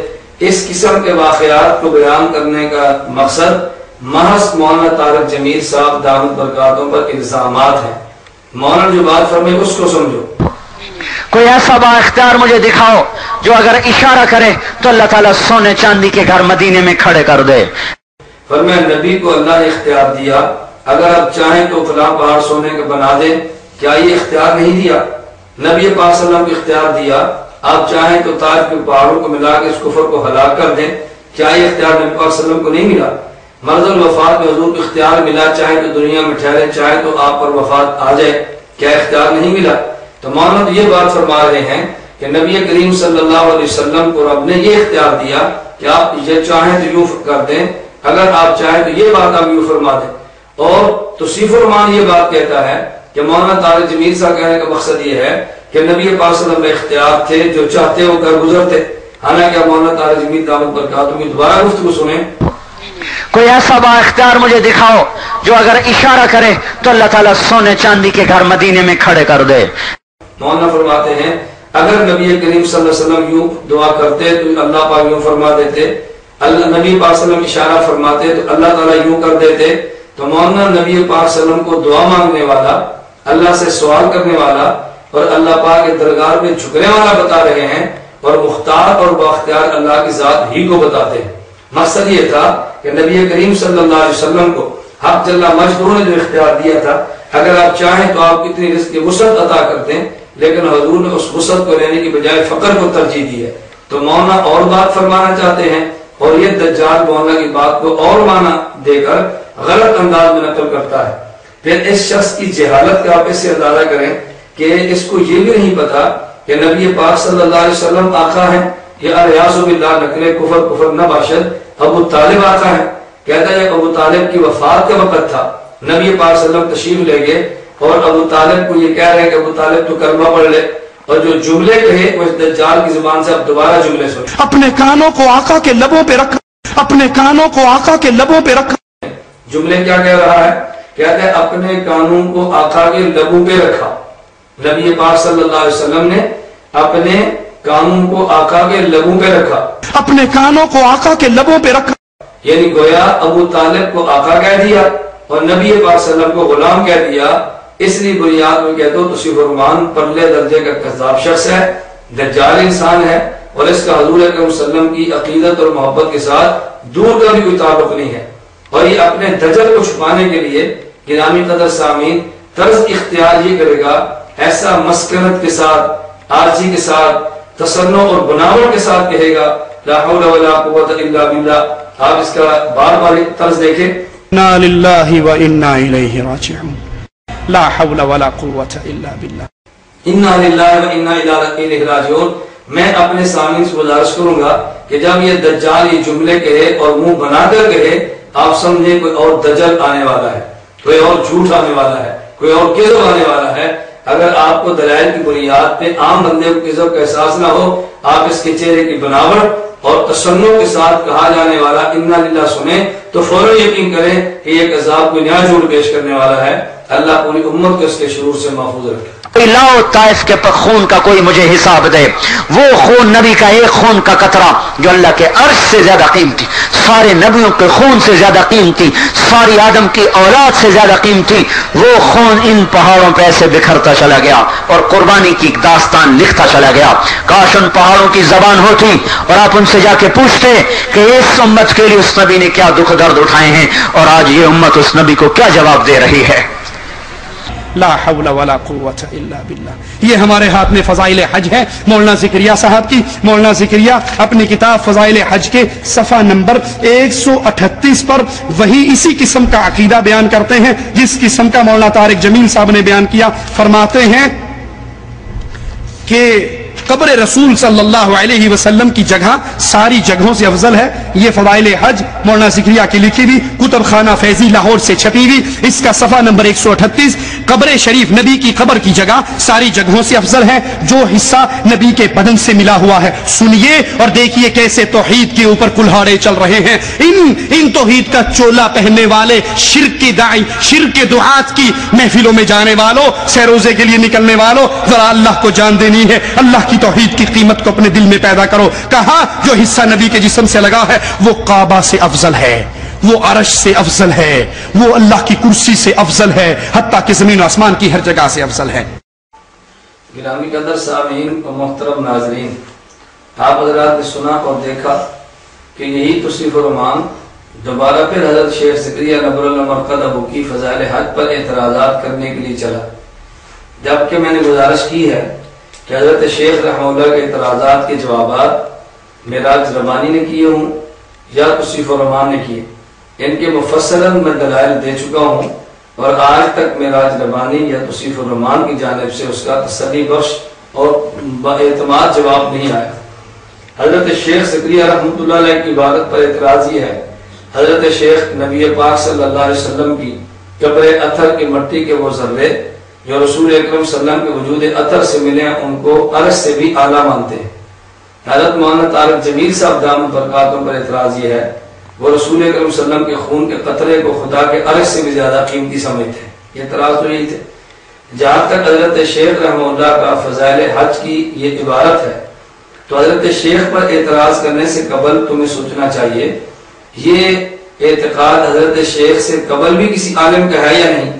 اگر ان سے قبل اور کئی 100 سال قبل علماء نے اپنے اعتقاد کو لکھ دیا ہو, ان پر اعتراض نہ کرنا اور پھر حضرت شیخ ہی پر اعتراض کرنا اس بات کی دلیل ہے کہ اختلاف اعتقاد سے نہیں ہے, اختلاف دیوبند کی قابل قدر شخصیات کے ساتھ.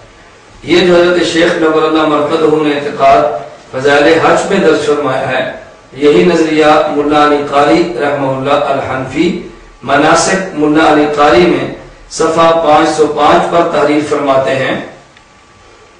ان ابی عقیل الحنبلی ان تلک البقعۃ من الفرش افضل من العرش, کہ نبی پاک صلی اللہ علیہ وسلم کی قبر مبارک کے مٹی کے وہ ذرے جو رسول اکرم صلی اللہ علیہ وسلم کو وجود سے ملے ہیں, زمین کا یہ حصہ یہ اللہ کے عرش سے بھی افضل ہے. نقل کرنے والے حضرت ملا علی قاری ہیں اور نظریہ ابن عقیل حنبلی کا ہے. تو چاہیے تھا کہ اعتراض آپ ان حنبلیوں پر بھی کریں جن سے ریال لے کر آپ اہل سنت والجماعت کے خلاف بیانات کرتے ہیں, لیکن ان کے خلاف آپ وہاں رہ کر یہ جملہ کبھی نہیں کہیں گے. کیوں؟ حضرت شیخ رحمہ اللہ کے خلاف مولانا طارق جمیل بولنے سے ممکن ہے بعض طبقہ داد دے اور ان کے خلاف بولنے سے ممکن ہے ہمارا مشکل ہو جائے. اسی نظریے کو وفاء الوفا باخبار دار المصطفیٰ صلی اللہ علیہ وسلم میں علامہ سمہودی رحمہ اللہ نے جلد 1 صفحہ 31 پر نقل فرمایا. بالکل یہی نظریہ. تو یہ نظریہ صرف حضرت شیخ ذکریہ رحمہ اللہ کا نہیں, حضرت مولانا طارق جمیل صاحب کا نہیں, بلکہ ان سے قبل اور علماء کا بھی ہے, ان پر بھی اعتراض کرنا چاہیے. پھر مولانا طارق جمیل فرماتے ہیں کہ رسول اکرم صلی اللہ علیہ وسلم کے خون کی قیمت کون ادا کرے گا, وہ خدا کے عرش سے زیادہ قیمتی ہے. جب نبوت کے وجود سے ملنے والے مٹی کے ذرے کعبہ و کرسی عرش سے افضل ہیں تو خود نبوت کا وجود مبارک اور وجود کا حصہ جو خون مبارک ہے وہ کیسے کعبہ سے افضل نہیں ہوگا. اور عجیب بات یہ ہے کہ یہ دجال انا للہ کہہ کے اس انداز میں بات کرے گا کہ جیسے اس کے پاس کوئی حدیث مبارک موجود ہے. مولانا طارق جمیل صاحب سے پورے بیان میں بار بار مطالبہ کرنا, کوئی حدیث پڑھے, کوئی حدیث پڑھے, کوئی آیت پڑھے. مولانا طارق جمیل دامت برکاتہ نے جو نظریات بیان فرمائے ہیں, کیا اس نظریے کے خلاف توصیف الرحمان نے بھی کوئی حدیث پڑھی ہے؟ کیا اس کے خلاف تو نے بھی قرآن کی آیت پڑھی ہے؟ تو نے ان کے نظریے کے خلاف آیت نہیں پڑھی, ان کے اعتقادات کے خلاف کوئی حدیث نہیں پڑھی. خود حدیث نہ پڑھنا, دوسرے سے مطالبہ کرنا, خود آیت نہ پیش کرنا, دوسرے سے آیت کا مطالبہ کرنا, میرا دوست اسی کو دجل کہتے ہیں, اسی کو کذب اور فراڈ کہتے ہیں. اللہ رب العزت تمہارے اس فراڈ, تمہارے دجل سے امت کو محفوظ رکھے. مولانا طارق فرماتے ہیں, طارق جمیل صاحب, اللہ نے ہمیں اپنے محبوب کے صدقے وجود بخشا ہے. کب تھے, کب نبوت ملی؟ ابو ہریرہ رضی اللہ تعالیٰ عنہ پوچھ رہے ہیں متى وجبت لك النبوة یا رسول اللہ آپ کو نبوت کب ملی؟ اس کا جواب کیا تھا؟ اس کا جواب یہ تھا کہ آپ ارشاد فرماتے 40 سال کی عمر میں رمضان شریف کے مہینے میں 17 تاریخ کو غار حرا میں میرے پاس فرشتہ آیا اور مجھے نبوت دے گیا. یہ اس کا جواب تھا. جواب کیا آیا؟ یہ جواب نہیں دیا. جواب کیا آیا؟ کنت نبیا وان آدم بین الروح والجسد. ابھی آدم علیہ السلام کا کہیں وجود نہ تھا اور اللہ مجھے نبی بنا چکا تھا. یعنی یہ دنیا نبی کے صدقے پیدا ہوئی ہے. اس کے لیے یہ ایک من گھڑت روایت پیش کرتے ہیں، لولاک لما خلقت الافلاک. اگر آپ کو پیدا نہ کرتا کائنات کو پیدا نہ کرتا. شاہ مدینہ سنی ہے وہ نعت یا نہیں سنی ہے؟ آپ نہ ہوتے کائنات نہ ہوتی. یہ جھوٹ ہے محمد الرسول اللہ کی طرف، یہ جھوٹ ہے اللہ کی طرف. انا للہ و انا الیہ راجعون. کائنات رسول اللہ کے لیے پیدا نہیں ہوئی. گرامی قدر سامعین کو محترم ناظرین، توصیف فرمان دجال اور کذاب نے مولانا طارق جمیل دامت برکاتہم کے بارے میں یہ بات کہی کہ مولانا کہتے ہیں اللہ نے ہمیں اپنے محبوب کے صدقہ وجود بخشا، اور کہتے ہیں اس کے لیے حدیث بطور دلیل کی پیش کرتے ہیں لولاک ما خلقت الافلاک. یہ حدیث موضوع المنگرت ہے. یہ حدیث مولانا طارق جمیل دامت برکاتہم نے بیان نہیں کی، یہ حدیث توصیف فرمان نے خود بیان کی اور مولانا طارق جمیل کے کھاتے ڈال دی ہے. اور عجیب بات یہ ہے کہ کہتے ہیں یہ کائنات نبی پاک صلی اللہ علیہ وسلم کے لیے نہیں بنی بلکہ موحدین کے لیے بنی ہے. رسول اللہ کے لیے پیدا نہیں ہوئی، یہ کائنات اہل توحید کے لیے بنی ہے. یعنی کیا موحد کا مقام نبوت سے بھی زیادہ ہے؟ کہتے ہیں نبی کے لیے تو نہیں بنی، موحد کے لیے بنی ہے. اور پھر بطور دلیل کی آیت پیش کی وما خلقت الجن والانس الا لیعبدون. اللہ فرماتا ہے کہ ہم نے اپنی توحید کے لیے پیدا کیا ہے. اس کم عقل سے پوچھو کیا توحید اور موحد میں کوئی فرق نہیں ہے؟ توحید اور چیز ہے، موحد اور چیز ہے. موحد توحید والے کو کہتے ہیں. تو قرآن کریم کی آیت نے جو مضمون بیان کیا تیرے سوچ اور تیری فہم کے مطابق اگر اس کو مان لیا جائے تو پھر یہ نہ کہو کہ یہ کائنات موحدین کے لیے پیدا کی ہے. اگر یہ کائنات پیغمبر کے صدقے نہیں بنی تو پھر یہ کائنات موحد کے صدقے نہیں بنی. ماننے پر آئیں تو موحد کے صدقے مان لیں کیونکہ خود کو موحد کہتے ہیں، نہ ماننے پر آئیں تو نبی کے صدقے نہ مانیں کیونکہ خود کو نبی جو نہیں سمجھتے. اگرچہ اپنی بات کو یہ نبی کی بات تک لے جاتے ہیں اور ان کی بات کے انکار کو یوں سمجھیں کہ جیسے گویا کسی شخص نے نبوت کے بات کی انکار کر دی ہے. خیر میں ہی گزارش کر رہا تھا دجل اس کا اپنی جگہ پہ. اچھا ایک دلیل بڑی عجیب اس نے پیش کی، گزشتہ کلپس میں آپ نے دیکھا ہوگا نبی کی قبر کعبہ بیت اللہ سے بھی افضل، تو پھر سجدہ مسجد قبر رسول کی طرف منہ کر کے کرنے شروع کر دیں. طواف قبر کا ہونا چاہیے نا جو بیت اللہ سے. کہتے ہیں کہ اگر ہم عرش سے بھی اعلیٰ نبی پاک صلی اللہ علیہ وسلم کے مبارک مٹی کے ذرات کو مان لیں تو پھر چاہیے کہ ہم نماز پڑھتے وقت سجدہ کریں تو رخ اس کی طرف کریں. اچھا اس سے پوچھو کیا کعبہ افضل ہے یا عرش افضل ہے؟ تو یہ کہے گا عرش افضل ہے. تو پھر نماز پڑھتے وقت رخ عرش کی طرف کریں نہ کہ کعبہ کی طرف کریں. اگر اس دلیل کو مان لیا جائے تو میں غیر مقلدین دوستوں سے کہوں گا کہ اس فارمولے کے مطابق آپ نماز میں جائیں مسجد میں تو آپ اپنے منہ اوپر اٹھا کے کھڑا ہوا کریں. کوئی پوچھے جی کیوں منہ اوپر اٹھاتے ہیں؟ آپ کو شیخ توصیف فرمان نے ہمیں دلیل دی ہے کہ جو مکان افضل اس کی طرف منہ اٹھا کے نماز پڑھنی چاہیے. ہم چونکہ عرش کو کعبہ سے افضل مانتے ہیں لہذا منہ عرش کی طرف اٹھا کر پڑھتے ہیں تاکہ کامل غیر مقلد ہونا تو میں دیکھنے سے آدمی کو اچھی طرح محسوس ہو جائے. خیر اس نے کہا کہ لولا ما خلقت الافلاک یہ حدیث مبارک موضوع ہے جس کا سہارا ہم لیتے ہیں، جبکہ علماء دیوبند اس حدیث کو بطور دل قتل پیش نہیں کرتے. یہ الگ بات ہے کہ نبی کریم صلی اللہ علیہ وسلم کے سے سند کے ساتھ حدیث میں موجود ہے کہ نبی پاک صلی اللہ علیہ وسلم نے اس حدیث مبارک کو بیان فرمایا.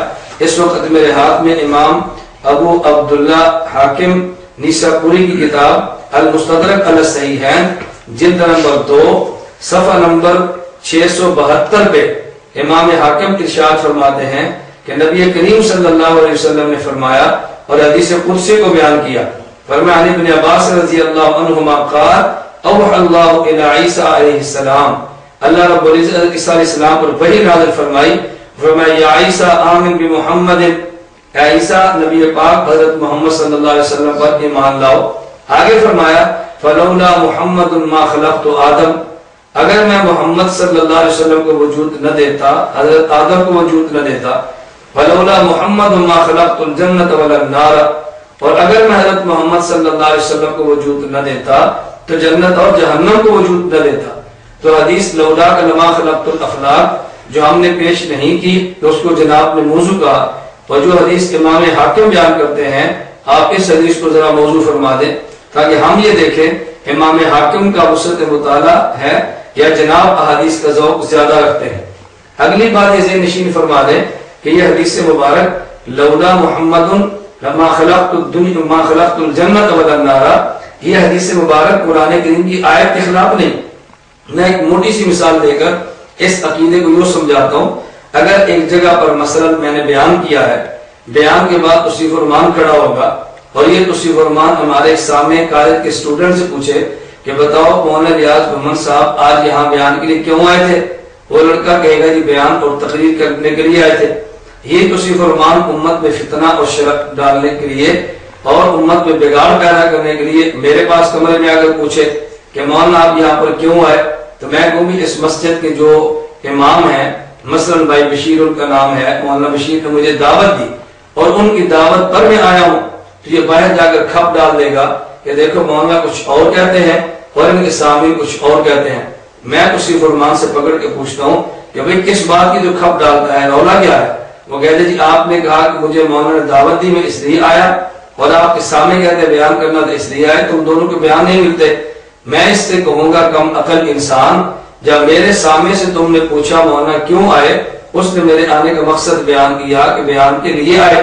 جب مجھ سے پوچھا آپ کیوں آئے تو میں نے آنے کا سبب بیان کیا کہ فلاں میزبان کی دعوت کی وجہ سے آیا۔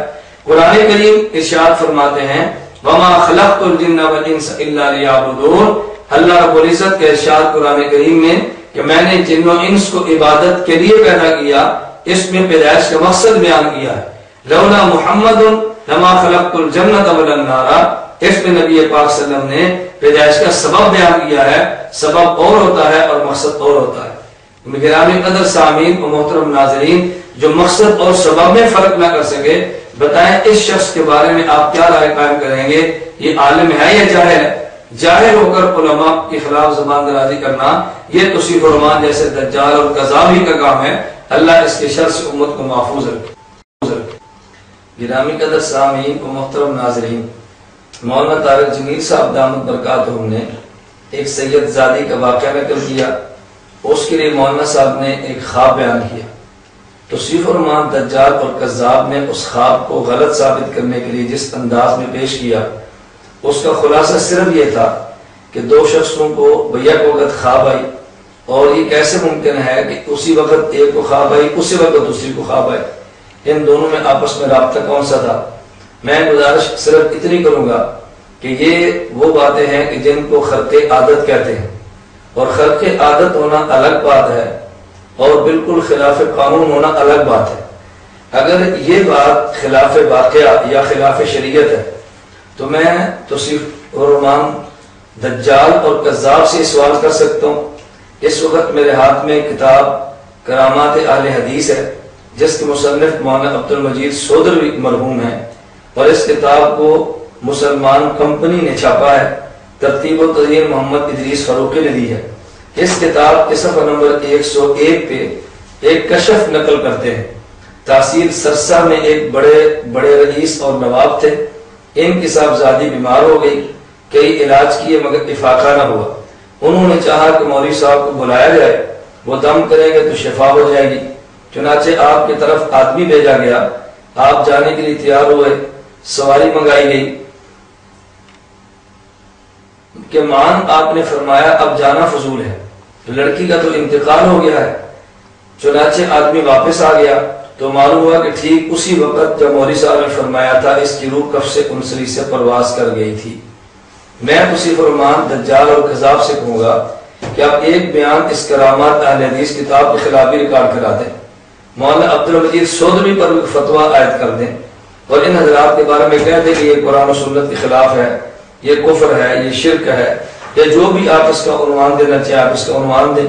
بلکہ اس سے بڑھ کر جن کرامات کا تذکرہ کیا میں مثال کے طور پہ ایک دو کرامات اس میں سے بیان کرتا ہوں تاکہ اگر کوئی غیر مخلد مولوی کرامت بیان کرتے ہو اکابر علماء دیوبند کا مذاق اڑائے تو آپ اس کے جواب میں اس کو وہ کرامات پیش کریں جو ان کے اکابر نے اپنے کتب میں تحریر کی ہیں۔ اس کے سوا 126 پہ عنوان قائم کرتے ہیں حیران کن واقعہ۔ کہتے ہیں ایک مرتبہ دلاور سے ہمارے کچھ عزیز سودے آئے، ہم اپنے باغ میں سیر کے لیے گئے، عائشہ کی ایک بچی اصرار کرنے لگی میں نے امرود لینا ہے، مگر امرود کا پھل ختم ہو چکا تھا کیونکہ باغ آؤٹ آف سیزن ہو چکا تھا۔ بچی یعنی اپنی نواسی کو بضد دیکھ کر انہوں نے اپنا دستے مبارک درخت کی طرف کر کے جیسے کوئی پھل توڑتا ہے پیچھے لیا۔ اگر یہی جملہ حضرت شیخ زکریا رحمہ اللہ اپنے کسی شیخ کے بارے میں مبارک کا لفظ کہہ دیتے میں سمجھتا ہوں توصیف الرحمان ایک طوفان کھڑا کرتا کہ دیکھو یہ بزرگوں کو مبارک کہنا شروع کر دیا۔ تو ان کے بابرکت ہاتھ میں موٹا تازہ پکا ہوا امرود تھا۔ یہ ماجرا میں نے خود دیکھا اور حیران تھا، اور اب بھی حیران ہوں کہ امرود کہاں سے آ گیا۔ امرود کہاں سے آ گیا؟ میں مصنف سے کہتا ہوں حیران ہونے کی ضرورت نہیں ہے، آپ اس کے لیے توصیف الرحمان جیسے دجال سے رابطہ کریں وہ تمہیں بتائے گا امرود کہاں سے آ گیا۔ اس کے لیے بہترین ان کے فتویٰ ساز فیکٹری موجود ہے، تو انشاءاللہ ایسا بتائے گا کہاں سے آئے گا، تمہارا دماغ بھی ٹھیک ہوگا اور تمہارے اکابر کی روح بھی خوش ہو جائیں گی کہ ہماری تحریرات پہ کس انداز میں بابرکت تبصرہ کیا جا رہا ہے۔ آگے صفحہ 141 پہ ایک عنوان قائم کرتے جانور بھی بات مانتے تھے۔ بہت سے لوگ جانوروں کے لیے چارہ آٹا وغیرہ دم کروانے آتے، آپ دم کر کے دیتے، اللہ تعالیٰ جانوروں کو شفا دے دیتا۔ تلواڑے کا ایک شخص میرے پاس آیا، وہ بیان کرنے لگا کہ میری گائے دودھ نہیں دے رہی تھی۔ میں حضرت حافظ صاحب کی خدمت میں حاضر ہوا اور اپنی گزارش پیش کی۔ آپ نے فرمایا اس کے کان میں میرا پیغام دینا کہ حافظ صاحب کہتے ہیں اب دودھ دینا شروع کر دے۔ اس آدمی نے خود مجھ سے کہا کہ میں حضرت حافظ صاحب کی طرف سے گائے کے کان میں یہی پیغام دیا، چنانچہ اس نے دودھ دینا شروع کر دیا۔ میں نے کہا سچ کہہ رہے ہو؟ اس نے کہا اللہ جانتا ہے سچ کہہ رہا ہوں۔ یہ فقیر آدمی سادہ انسان ہو گئے، اس نے کہہ دیا، ورنہ اگر یہ توصیف الرحمان دجال کذاب کے سامنے واقعہ بیان کرتا اس نے جھٹ سے کہنا تھا منہ بنا کے تسنن کے ساتھ اور تضرع کے ساتھ اور اپنے منہ کو مسکینی کے انداز میں پیش کر کے اس نے کہنا تھا خدا کی قسم انا للہ و انا الیہ راجعون لا حول ولا قوت الا باللہ، حاشا وکلا یہ جھوٹ ہے۔ اور 3-4 اس دجال نے قسمیں بھی پھینک دینی تھی تاکہ بندہ سمجھا کہ بالکل اس نے سچ کہا ہے۔ آگے صفحہ 143 کے عنوان قائم کرتے ہیں رب آپ کی خواہش کا خیال فرماتا، سبحان اللہ، رب آپ کی خواہش کا خیال فرماتا۔ آپ نے بیان کیا ایک بار میں اللہ کی مخلوق کو دیکھنے چڑیا کر گیا، جب مور کو دیکھا تو میرے دل میں خیال آیا کہ کبھی اپنے پر کھول کر چلے تاکہ میں اسے اس حالت میں دیکھوں۔ اللہ کی قدرت اسی وقت اس نے اپنے پر کھول لیے۔ کئی بار ایسا ہوا ادھر خواہش کی ادھر اللہ تعالیٰ نے پوری فرما دی۔ اب اس بندے سے پوچھو، اسی توصیف الرحمان نے مولانا طارق جمیل صاحب دامت برکاتہم کہ ایک واقعے میں تبصرہ یوں کیا کہ محمد حسین بغدادی ایک ولی تھے، ان کے ہاں ایک باندی تھی، اس باندی رات کو اٹھ کے اللہ سے دعا مانگی، اللہ جو مجھے آپ سے محبت ہے، اللہ جو آپ کو مجھ سے محبت ہے اس کا واسطہ۔ تو حضرت فرمانے لگے کہ تو یہ کہے جو مجھے آپ سے محبت ہے اس کا واسطہ، تو تجھے کیسے پتہ اللہ تجھ سے محبت کرتا ہے؟ اس نے کہا اگر مجھ سے محبت نہ کرتے تو آپ کو سلا کے مجھے اپنے دربار میں کیوں جگاتے؟ تو اس باندھی نے دعا مانگی اللہ میرے اس محبت کا پردہ اب کھل چکا ہے، مجھے اپنے پاس بلا لے۔ ان کی خواہش پر اللہ نے پورا کیا اور بلا لیا۔ یہ واقعہ تو غلط ہوا۔ جیت سودروی صاحب نے یہ جو کرامت اپنی کتاب صفحہ 143 پر بیان کی ہے کرامات اہل حدیث میں، رب آپ کی خواہش کا خیال فرماتا، اگر وہ باندھی بیچاری خواہش کے اظہار کرے اللہ ان کی خواہش پوری فرما کے وصال کا موقع عطا فرمائے اور اس کی روح قبض فرما لیں۔ یہ تو خلاف واقعہ ہے، خلاف شریعت ہے، قرآن و حدیث کے خلاف ہے۔ اور اگر یہی جملہ اسی قسم کا واقعہ کرامات اہل حدیث میں اہل حدیث عالم پیش کر دے تو وہ کیسے ٹھیک ہے؟ اس لیے میں اس دجال سے کہوں گا کہ جس طرح آپ کو اس باندی اور سید محمد حسین بغدادی مرحوم کے واقعے پر اعتراض ہے، آپ ایک اعتراض اس پر بھی ریکارڈ فرما دیں تاکہ ہمیں پتہ چلے کہ آپ بڑے دیانتدار قسم کے مبلغ ہیں، اور جو آخر نے آپ کے لیے تبلیغ دین اور گمراہ مبلغین کا عنوان قائم غلط ہے، بلکہ آپ تو ہدایت یافتہ اور بڑے نیک مبلغ ہیں، تاکہ ہمیں اندازہ ہو کہ گمراہ مبلغ کا عنوان ٹھیک نہیں تھا، بلکہ آپ ساتھ تو ہادی مبلغ کا عنوان ہونا چاہیے۔ لیکن انشاءاللہ ثم انشاءاللہ ایسا ہرگز نہیں کریں گے. علماء دیوبند کی ٹھیک بات کے خلاف بھی گفتگو ریکارڈ کرائیں گے، اور اگر وہی بات بصرے کے اہل حدیث کا عالم نقل کرے اس کو آپ شیر مادر سمجھ کر ہضم کر جائیں گے. یہ دو رخی دجال ہی کر سکتا ہے. اپنوں کی بات پر پردہ کہا کے دوسروں کی بات کو بیان کرنا یہ زمانے کا کذاب ہی کر سکتا ہے. اللہ اس دجال اور کذاب کی شر سے پوری امت کو محفوظ رکھے.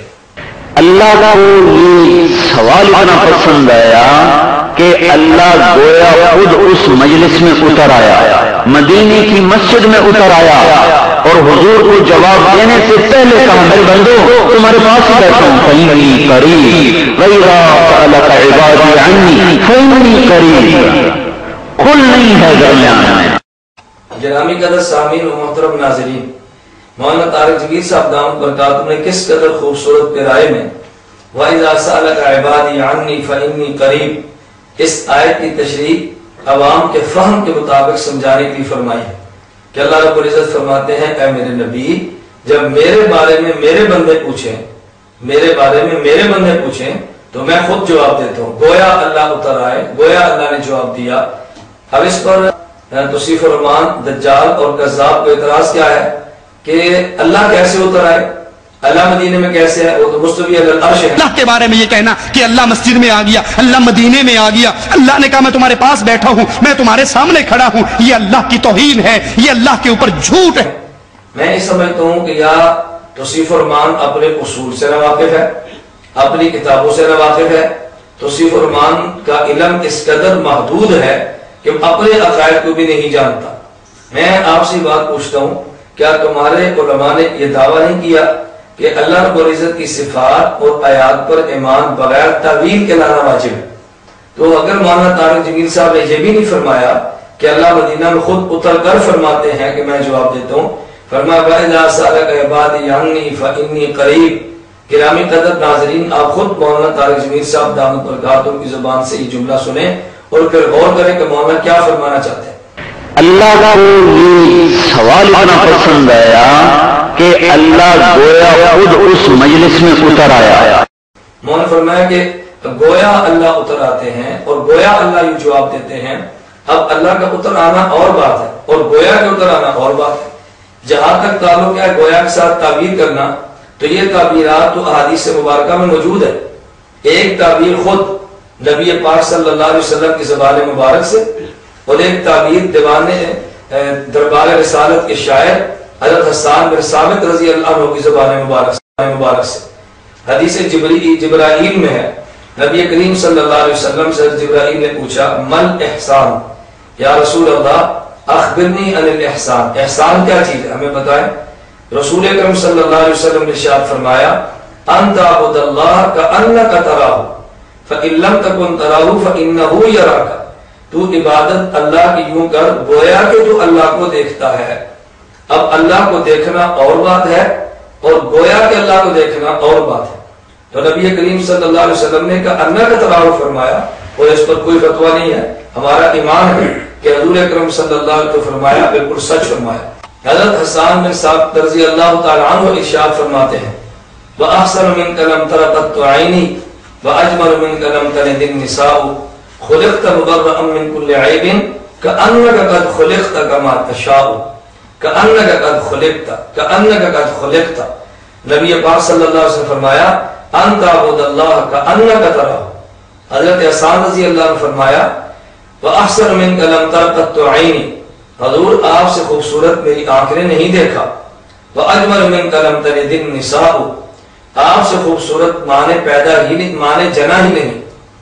خُلِقْتَ مُبَرَّأً مِنْ كُلِّ عَيْبٍ، آپ کو تمام عیوب سے پاک پیدا کیا گیا. كَأَنَّكَ قَدْ خُلِقْتَ كَمَا تَشَاءُ، گویا کہ آپ یوں پیدا ہوئے جیسے آپ چاہتے ہیں. اب اگر حسان رضی اللہ عنہ فرماتے آپ یوں پیدا ہوئے جیسے آپ چاہتے ہیں تو معنی اور ہوتا، اور آپ کو یوں پیدا کیا گیا گویا کہ جیسے آپ چاہتے ہیں تو معنی اور ہوا. تو گویا کا معنی الگ ہوتا ہے اور اس کے اوپر ہی کأنہ کا تشبیہ کا لفظ چلانا بالکل الگ چلا گیا. میں اس لیے گزارش کر رہا تھا کہ توصیف الرحمان جہاں پہ دجال ہے وہاں پہ کذاب ہے اور وہاں جاہل بھی ہے. علم دنیا سے ناواقف شخص ایسی باتوں پہ اعتراض کرتا ہے، وگرنہ علم رکھنے والا بندہ ایسی باتوں پر اعتراض نہیں کرتا.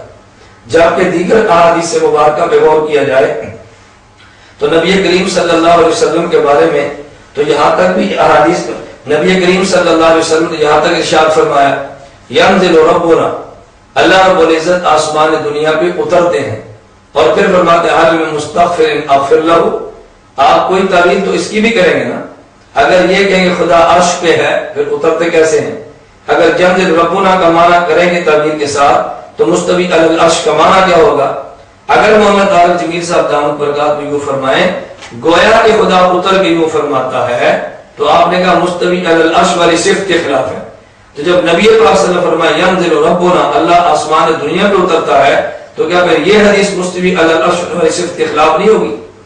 جب نبی پاک صلی اللہ علیہ وسلم اللہ رب العزت کی ذات کے بارے میں ارشاد فرمائیں کہ جب بندہ میرے پاس ایک ہاتھ آئے تو میں ایک اس کی طرف ذرا آتا ہوں، بندہ میرے پاس ذرا آئے میں چل کر آتا ہوں، بندہ چل کر آئے تو میں دوڑ کر آتا ہوں۔ تو رسول اکرم صلی اللہ علیہ وسلم حدیث بیان فرمائی۔ اب آپ کہہ دیں کہ حدیث پیغمبر بھی استواء علی العرش والی صفت کے خلاف ہے۔ قرآن میں مستوی علی العرش ہونا اور حضور فرماتا ہے کہ اللہ بندے کے پاس آتے ہیں، آپ اس کا کیا جواب دیں گے؟ نبی کریم صلی اللہ علیہ وسلم نے فرمایا اللہ بندے سے قیامت کو فرمائیں گے میں بیمار تھا تو تو نے میری عیادت نہیں کی، فلم تعودنی، بندہ کہے گا یا اللہ میں کیسے آپ کی عیادت کرتا؟ اللہ فرمائیں گے میرا فلاں بندہ بیمار تھا، اگر تو اس کی عیادت کرتا وجدتنی عندہ تو مجھے اس کے پاس پاتا۔ تو پھر کہو یہ حدیث مبارک بھی استواء علی العرش کے خلاف ہے۔ تو صرف اتنے جملے کو مستوی علی العرش والی صفت کے خلاف کہہ کے یوں کہنا کہ یہ توحید صفات کے خلاف ہے، یہ کم علم شخص کذاب اور دجال کسی فرمان جیسا شخص ہی کہہ سکتا ہے، مگر نہ اصحاب علم ایسی بات نہیں کہہ سکتے۔ اللہ رب العزت تمام احباب کو اس دجال، کذاب اور جاہل آدمی کے شرور اور فطروں سے محفوظ رکھے۔ للہ و انا الیہ راجعون، لا حول ولا قوة الا باللہ۔ میرے نبی سے پوچھا گیا اے اللہ کے نبی آپ نے اللہ کو دیکھا ہے؟ کہا میں اللہ کو کیسے دیکھتا، وہ تو نور ہے۔ گرامی قدر سامعین و محترم ناظرین، توصیف الرحمان دجال اور کذاب نے مولانا طارق جمیل صاحب دامت برکاتہم اس جملے پر اعتراض کیا کہ مولانا فرماتے ہیں نبی کریم صلی اللہ علیہ وسلم نے اللہ رب العزت کا دیدار کیا۔ یہ کہتا ہے کہ اللہ رب العزت کا دیدار نبی پاک صلی اللہ علیہ وسلم نے نہیں کیا۔ میں کہتا ہوں حیران کن بات یہ ہے کہ جو مولانا طارق جمیل صاحب کا موقف ہے یہ موقف تو تفسیروں میں اور احادیث میں موجود ہے۔ یہ اس وقت میرے ہاتھ میں الدر المنصور فی تفسیر المعصور علامہ سیوطی رحمہ اللہ تعالیٰ کی تفسیر موجود ہے۔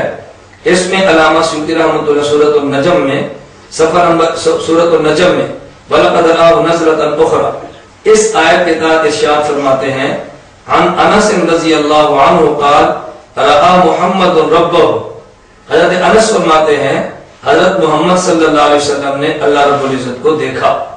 عن ابن عباس رضی اللہ عنہما ان النبی صلی اللہ علیہ وسلم رأى ربہ بعینہ، نبی کریم صلی اللہ علیہ وسلم نے اللہ رب العزت کو اپنی آنکھ سے دیکھا۔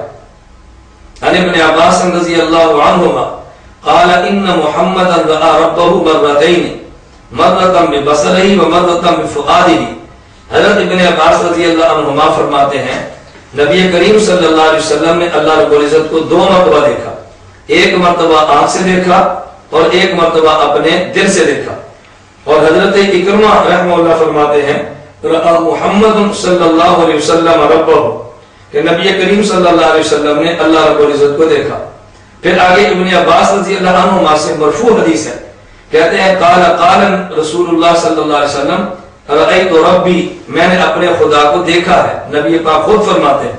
اور ابن عباس رضی اللہ عنہما تو یہاں تک فرماتے ہیں، اس حدیث کو امام نسائی امام حاکم نے نقل کیا ہے، کہتے ہیں اتعجبون ان تکون الخلۃ لابراہیم والکلام لموسیٰ ورؤیۃ لمحمد صلی اللہ علیہ وسلم، اے لوگوں تمہیں اس بات پہ تعجب ہے کہ اللہ نے حضرت ابراہیم کو خلیل اللہ بنایا، حضرت موسیٰ کو کلیم اللہ بنایا، اور حضرت محمد صلی اللہ علیہ وسلم کو اللہ کو دیکھنے کی نعمت عطا فرمائی ہے۔ کیا تمہیں اس بات پر تعجب ہے؟ تعجب ہرگز نہیں ہے، ہم اس کا اعتقاد رکھتے ہیں۔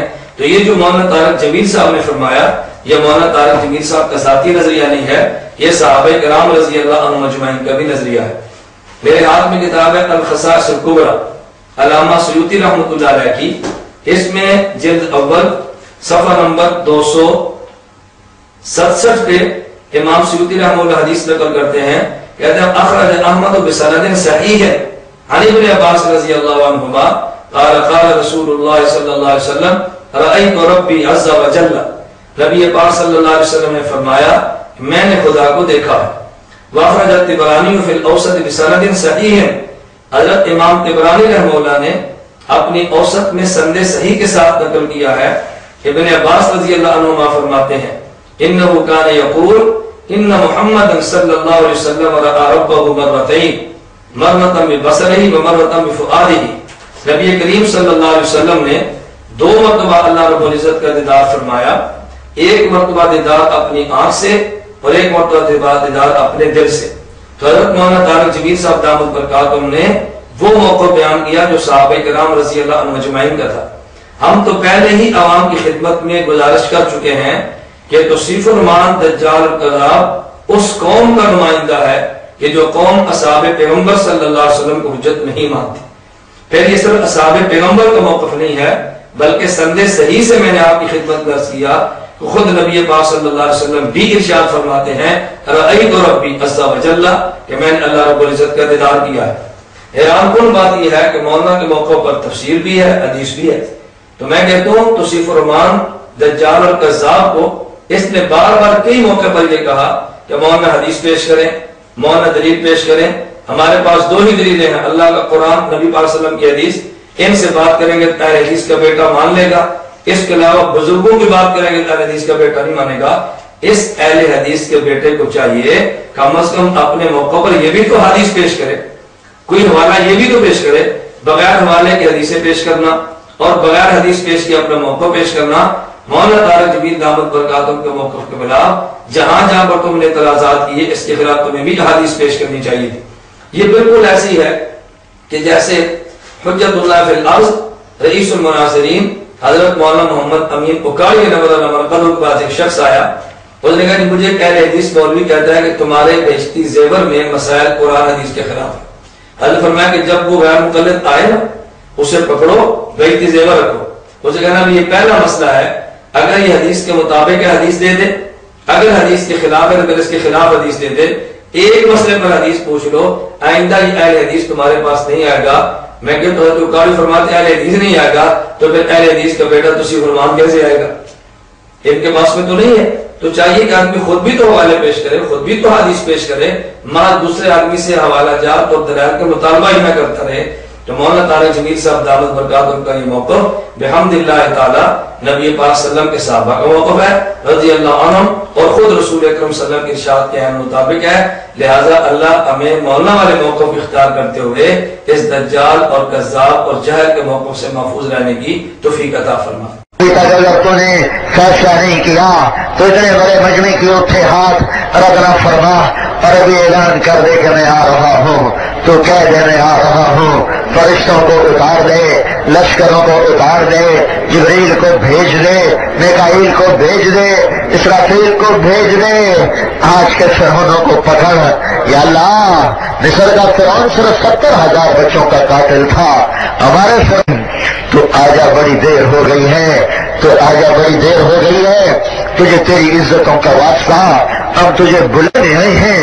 بچہ مار کھا کے ابا کو بلانے جاتا ہے، ہم بھی پٹ کے تجھے بلانے آئے ہیں، آجا آجا نا، تو آ جانا میرے مولا، تو آ جانا میرے مولا، ہماری جگہ ہنسائی بڑی ہو گئی، اب تو آ نا یا اللہ، اب تو تیری خدائی پہ ہاتھ ڈال رہے ہیں، وہ کہہ رہے ہیں ہم خدا ہیں، تو آ کے انہیں دکھا دے یا اللہ، آجا آجا ہماری ضد مان لے، تو ہمارے سامنے ہوتا ہم تیرے پاؤں پکڑ لیتے، ہم تجھ سے چمٹ جاتے، ہم ضد کرتے، ہم روتے دھوتے، ہم لوٹ پوٹ ہوتے ہیں تیرے آگے پیچھے، یا اللہ ہم شور مچاتے، اب بھی ہم اپنے ایمان کے تصور میں تیرے کے قدموں میں گرے پڑے ہیں، تیرا ہی دامن تھام رہے ہیں، ہمیں اپنی جھولی میں چھپا لے ماں، اور تو دروازے نہ کھولے تو تیرے یہ بندے اب کہاں جائیں گے، یہ دھتکارے ہوئے اب کہاں جائیں گے۔ طارق جمیل کی دعائیں سنیے زلزلے کے بعد، انہوں نے تقریر کی اور دعائیں کی. کہا اے اللہ تجھ سے لپٹنے کو جی چاہ رہا ہے, تیرے پاؤں پکڑنے کو جی چاہ رہا ہے, تو ہمارے سامنے آ, ہم تجھ سے لپٹ کر رونا چاہتے ہیں, ہم تجھ سے چمٹنا چاہتے ہیں. مولا آ جا, میری گود میں آ جا, آ جا, آ جا, آ جا. انا للہ و انا الیہ راجعون. یہ میرے اللہ کی توہین نہیں ہے, یہ اللہ کی بے ادبی نہیں ہے, یہ اللہ کے ساتھ گستاخی نہیں ہے. مولانا آپ کی اس جرت پر ہم صرف ایک ہی جملہ کہیں گے, انا للہ و انا الیہ راجعون. گرامی قدر سامعین و محترم ناظرین, مولانا طارق جمیل صاحب دامت برکاتہم نے نہایت تضرع, عاجزی اور تواضع کے ساتھ گڑ گڑا کے دعائیں مانگی. توصیف الرحمان دجال اور کذاب نے ان دعاؤں کا کلپ دکھانے کے بعد بجائے اس کے دل میں خشیت, اللہ کا خوف پیدا ہوتا, اس نے خشیت اور خوف کا بھی مذاق اڑایا ہے. کچھ شرم, کچھ حیا, کچھ مروت بھی قریب سے گزری ہوتی تو کم از کم آدمی ایسے جملے نہیں کرتا. عجیب بات ہے, زلزلے کے موقع پر مولانا دعائیں فرما رہے ہیں, مولانا کڑ رہے ہیں, مولانا رو رہے ہیں, اس کی زبان سے ایک جملہ بھی ان متاثرین زلزلہ کے حق میں نہیں نکلا. ایک مرتبہ دعائیہ جملہ ان تیری زبان سے نہیں نکلا. مولانا طارق جمیل دامت برکاتہم نے تو یہ موقع اختیار یہ نہیں کہا اللہ تیرے پاؤں پکڑ لیں, اللہ تیرے پاؤں لپٹ جائیں, اللہ تیری گود میں بٹھا لینا. مولانا فرماتے ہیں اللہ اگر تمہارے سامنے ہوتا ہم یوں کر لیتے, اللہ ہم یوں کر لیتے, اللہ ہم یوں کر لیتے. تو میں کہتا ہوں یہ تو بالکل وہی ہے کہ جیسے میں نے پہلے کہا نا کہ گویا اور ہوتا ہے اور سچ میں اتر آنا اور ہوتا ہے. اللہ کو منانے کے لیے ایسی باتیں کہنا یہ الگ بات ہے, اور سامنے کہنا کہ اللہ نے تیرے پاؤں پکڑتا ہوں یہ بات الگ ہے. اور بس اوقات آدمی محبت الہیہ میں غرق ہو کر یا بس اوقات آدمی جذبات میں مغلوب الحال ہو کر ایسے جملے کہہ دیتا ہے, ان جملوں کو خلاف شریعت کوئی نہیں کہتا. میں اس کی ایک مثال دیتا ہوں. نبی کریم صلی اللہ علیہ وسلم نے ارشاد فرمایا بندہ گناہوں سے توبہ کرتا ہے خدا خوش ہوتے ہیں. اللہ رب العزت کتنے خوش ہوتے ہیں, اتنے خوش ہوتے ہیں کہ جیسے ایک بندے کی سواری اونٹ یا کوئی سواری کو گم جائے, بندہ تلاش کرتا کرتا تھک گیا, سو گیا, اٹھا تو اچانک جانور اس کے سامنے موجود تھا, اور بندہ خوش ہو کے جملے کہتا ہے بندہ خوش ہو کر یہ جملے کہتا ہے اللہ کو اے اللہ میں خدا ہوں اور تو میرا بندہ ہے, خوش ہو کر جملے کہتا ہے. اب نبی پاک صلی اللہ علیہ وسلم نے یہ نہیں فرمایا کہ جملے خلاف شریعت ہے, حالانکہ خلاف شریعت ہے. مطلب یہ تھا کہ بندہ خوشی کے عالم میں کبھی ایسے جملے کہتا ہے, اگر بغیر مغلوب الحال ہونے کے جملے کہتا تو شاید حکم اور ہوتا, اور مغلوب الحال ہو کر جملے کہے اس کا حکم اور ہوتا ہے. اور اس کی ایک اور حدیث مبارک سنیں. رسول اکرم صلی اللہ علیہ وسلم غزوہ بدر میں تشریف لے گئے ہیں, 313 صحابہ کرام رضی اللہ عنہم اجمعین آپ کی معیت میں ہیں. مقابلے میں دشمن کی تعداد 1000 ہے, جنگجو دشمن ہے, اسلحے کے ساتھ لیس ہے, ان کے بہادر سردار میدان جنگ میں ہیں, تو سب کچھ سامان ان کے پاس موجود ہے. رسول اکرم صلی اللہ علیہ وسلم اللہ رب العزت کے دربار میں یوں دعا مانگتے ہیں اللہم ان تہلک ہذہ الاصابۃ یا اللہم ان تہلک ہذہ الاصابۃ فلن تعبد ابدا. اللہ اگر یہ میری مٹھی پر جماعت آج ختم ہو گئی, اے میرے اللہ اگر یہ مٹھی پر جماعت ختم ہوگی قیامت تک ہرگز تیرا نام نہیں لیا جائے گا. آپ بتائیں کیا ان 313 پہ رسول اکرم صلی اللہ علیہ وسلم کا دین موقوف ہے؟ کیا اس کے بعد عیسیٰ علیہ السلام نے نہیں اترنا تھا؟ عیسیٰ علیہ السلام نے نازل نہیں ہونا تھا؟ حضرت مہدی نے پیدا نہیں ہونا تھا؟ کیا خلافت کا نظام پوری دنیا میں نہیں رہنا تھا؟ کیا جہاد قیامت تک نہیں رہنا تھا؟ رسول اکرم صلی اللہ علیہ وسلم نے یہ جملہ جذبات محبت میں رسول اکرم صلی اللہ علیہ وسلم نے اللہ رب العزت کے خصوصی تعلق میں ڈوب کر یہ جملہ ارشاد فرمایا ہے, اپنی جمع پونجی کو اللہ کی عدالت میں پیش کر کے فرمایا ہے. تو کوئی شخص رسول اکرم صلی اللہ علیہ وسلم فتویٰ عائد کر سکتا ہے؟ تو کبھی آدمی موقع کے مناسب اپنے جذبات میں آ کر یہ جملہ کہہ دیتا ہے, وہ جملہ عام حالات میں ہو تو شاید بندہ اس کے بارے میں اور رائے قائم کرے, لیکن اس حالت میں اس جملے کو یوں اس پہ تبصرے نہیں کیے جاتے جو تبصرے توصیف الرحمان جیسے دجال اور کذاب نے کیے ہیں. میں سامعین اور ناظرین آپ کی خدمت میں آخر میں گزارش کروں گا, جیسا کہ میں نے شروع میں یہ بات کی تھی کہ گزشتہ شب رات مغرب کے بعد جب میں نے توصیف الرحمان کے یہ سارے کلپس اور اس کا بیان سنا, ہم نے اس وقت فیصلہ کیا کہ اس دجال اور کذاب کا منہ توڑ جواب دینا چاہیے, اپنے قابل علماء کا دفاع کرنا چاہیے. تو آپ کے سامنے ہے, ہم نے اسی طرح مرض کی حالت میں صحت کا انتظار کیے بغیر جواب دیا ہے کہ زندگی اور موت کا مالک خدا ہے, اپنے حالات کا علم نہیں ہوتا, اور جب تک اللہ توفیق عطا فرمائے دین اور علماء دین کا دفاع کرتے رہنا چاہیے.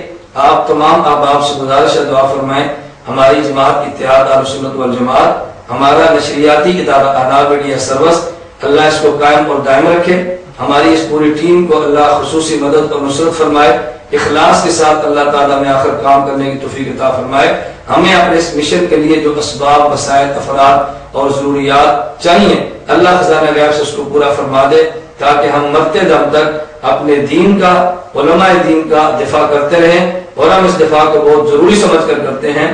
اور میں ایک غلط فہمی کا اظہار کرنا نہایت ضروری سمجھتا ہوں۔ بس اوقات مجھے بعض حضرات کہہ دیتے ہیں کہ مولانا آپ یہ فرمائیں فضائل اعمال کتاب ہے تو کیا اس کا مقام سے بخاری سے بلند ہے؟ کیا ہماری بنیادی کتاب ہے؟ اس پر اتنی شدت سے آپ دفاع کیوں کرتے ہیں؟ تبلیغی جماعت کیا ان سے کوئی اختلاف نہیں ہے؟ آپ شدت سے ان کا دفاع کیوں کرتے ہیں؟ میں اپنے حضرات کی خدمت میں آج پیغام دینا چاہتا ہوں کہ فضائل اعمال اگرچہ درسی کتب کے حوالے سے، مسائل کی کتابوں کے حوالے سے ہماری بنیادی حیثیت نہ رکھتی ہو، لیکن اس وقت پوری دنیا میں جو لوگ تبلیغی جماعت کی محنت کی برکت سے ہدایت پر آ رہے ہیں، بحمدللہ تعالیٰ یہ فضائل اعمال ان کی ہدایت کا سبب بنی ہے، اعمال پر آنے کا سبب بنی ہے۔ دشمن سمجھتا ہے کہ عوام کا لاکھوں کی تعداد میں طبقہ فضائل اعمال پر اعتماد کرتا ہے، ہم فضائل اعمال کو مجروح کر دیں تو تبلیغ جماعت مجروح ہوگی، تبلیغ جماعت مجروح ہوگی، مسلک دیوبند مجروح ہوگا، اور اس کی آڑ میں ان کے خلاف کام کرنا بڑا آسان ہوگا۔ تو فضائل اعمال کا دفاع تبلیغی جماعت کا دفاع ہے، تبلیغی جماعت کا دفاع ہمارے مسلک، ہمارے موقف کا دفاع ہے۔ بالکل اسی طرح جو ہمارے تبلیغی جماعت کے اکابر ہیں، اللہ ان کی عمر میں برکت عطا فرمائے، حاجی عبدالوہاب صاحب ہیں، مولانا جمشید صاحب ہیں، یا مولانا خورشید صاحب ہیں، مولانا احسان صاحب ہیں، دیگر جتنے بھی علماء ہیں، اللہ ان سب کی عمر میں برکت عطا فرمائے۔ دشمن سمجھتا ہے ان کی وجہ سے اس وقت پوری دنیا میں بحمدللہ دعوت اور تبلیغ کا کام جاری ہے، تو وہ کوشش کرے گا ان کی شخصیات کو مجروح کرے تاکہ ان سے وابستہ حضرات ان سے دور ہو اور ان کے ایمان میں تزلزل آئے۔ اللہ نے ہمیں زندہ رکھا تو ہم انشاءاللہ خون کے آخری قطرے تک اپنے ایمان کا بھی دفاع کریں گے، اپنے عقائد کا بھی دفاع کریں گے، اپنے مسائل کا بھی دفاع کریں گے، اور ہمارے جمیع علماء اکابرین جو دین کی خدمت فرما رہے ہیں، ہم معقول اور جائز حد تک ان کا بھی دفاع کریں گے۔ اللہ رب العزت میرا اور آپ کا خاتمہ بالایمان فرمائے، اور قیامت کے دن سرور عالم صلی اللہ علیہ وسلم کی ہم سب کو شفاعت کبریٰ نصیب فرمائے۔ وآخر دعوانا الحمدللہ رب العالمین۔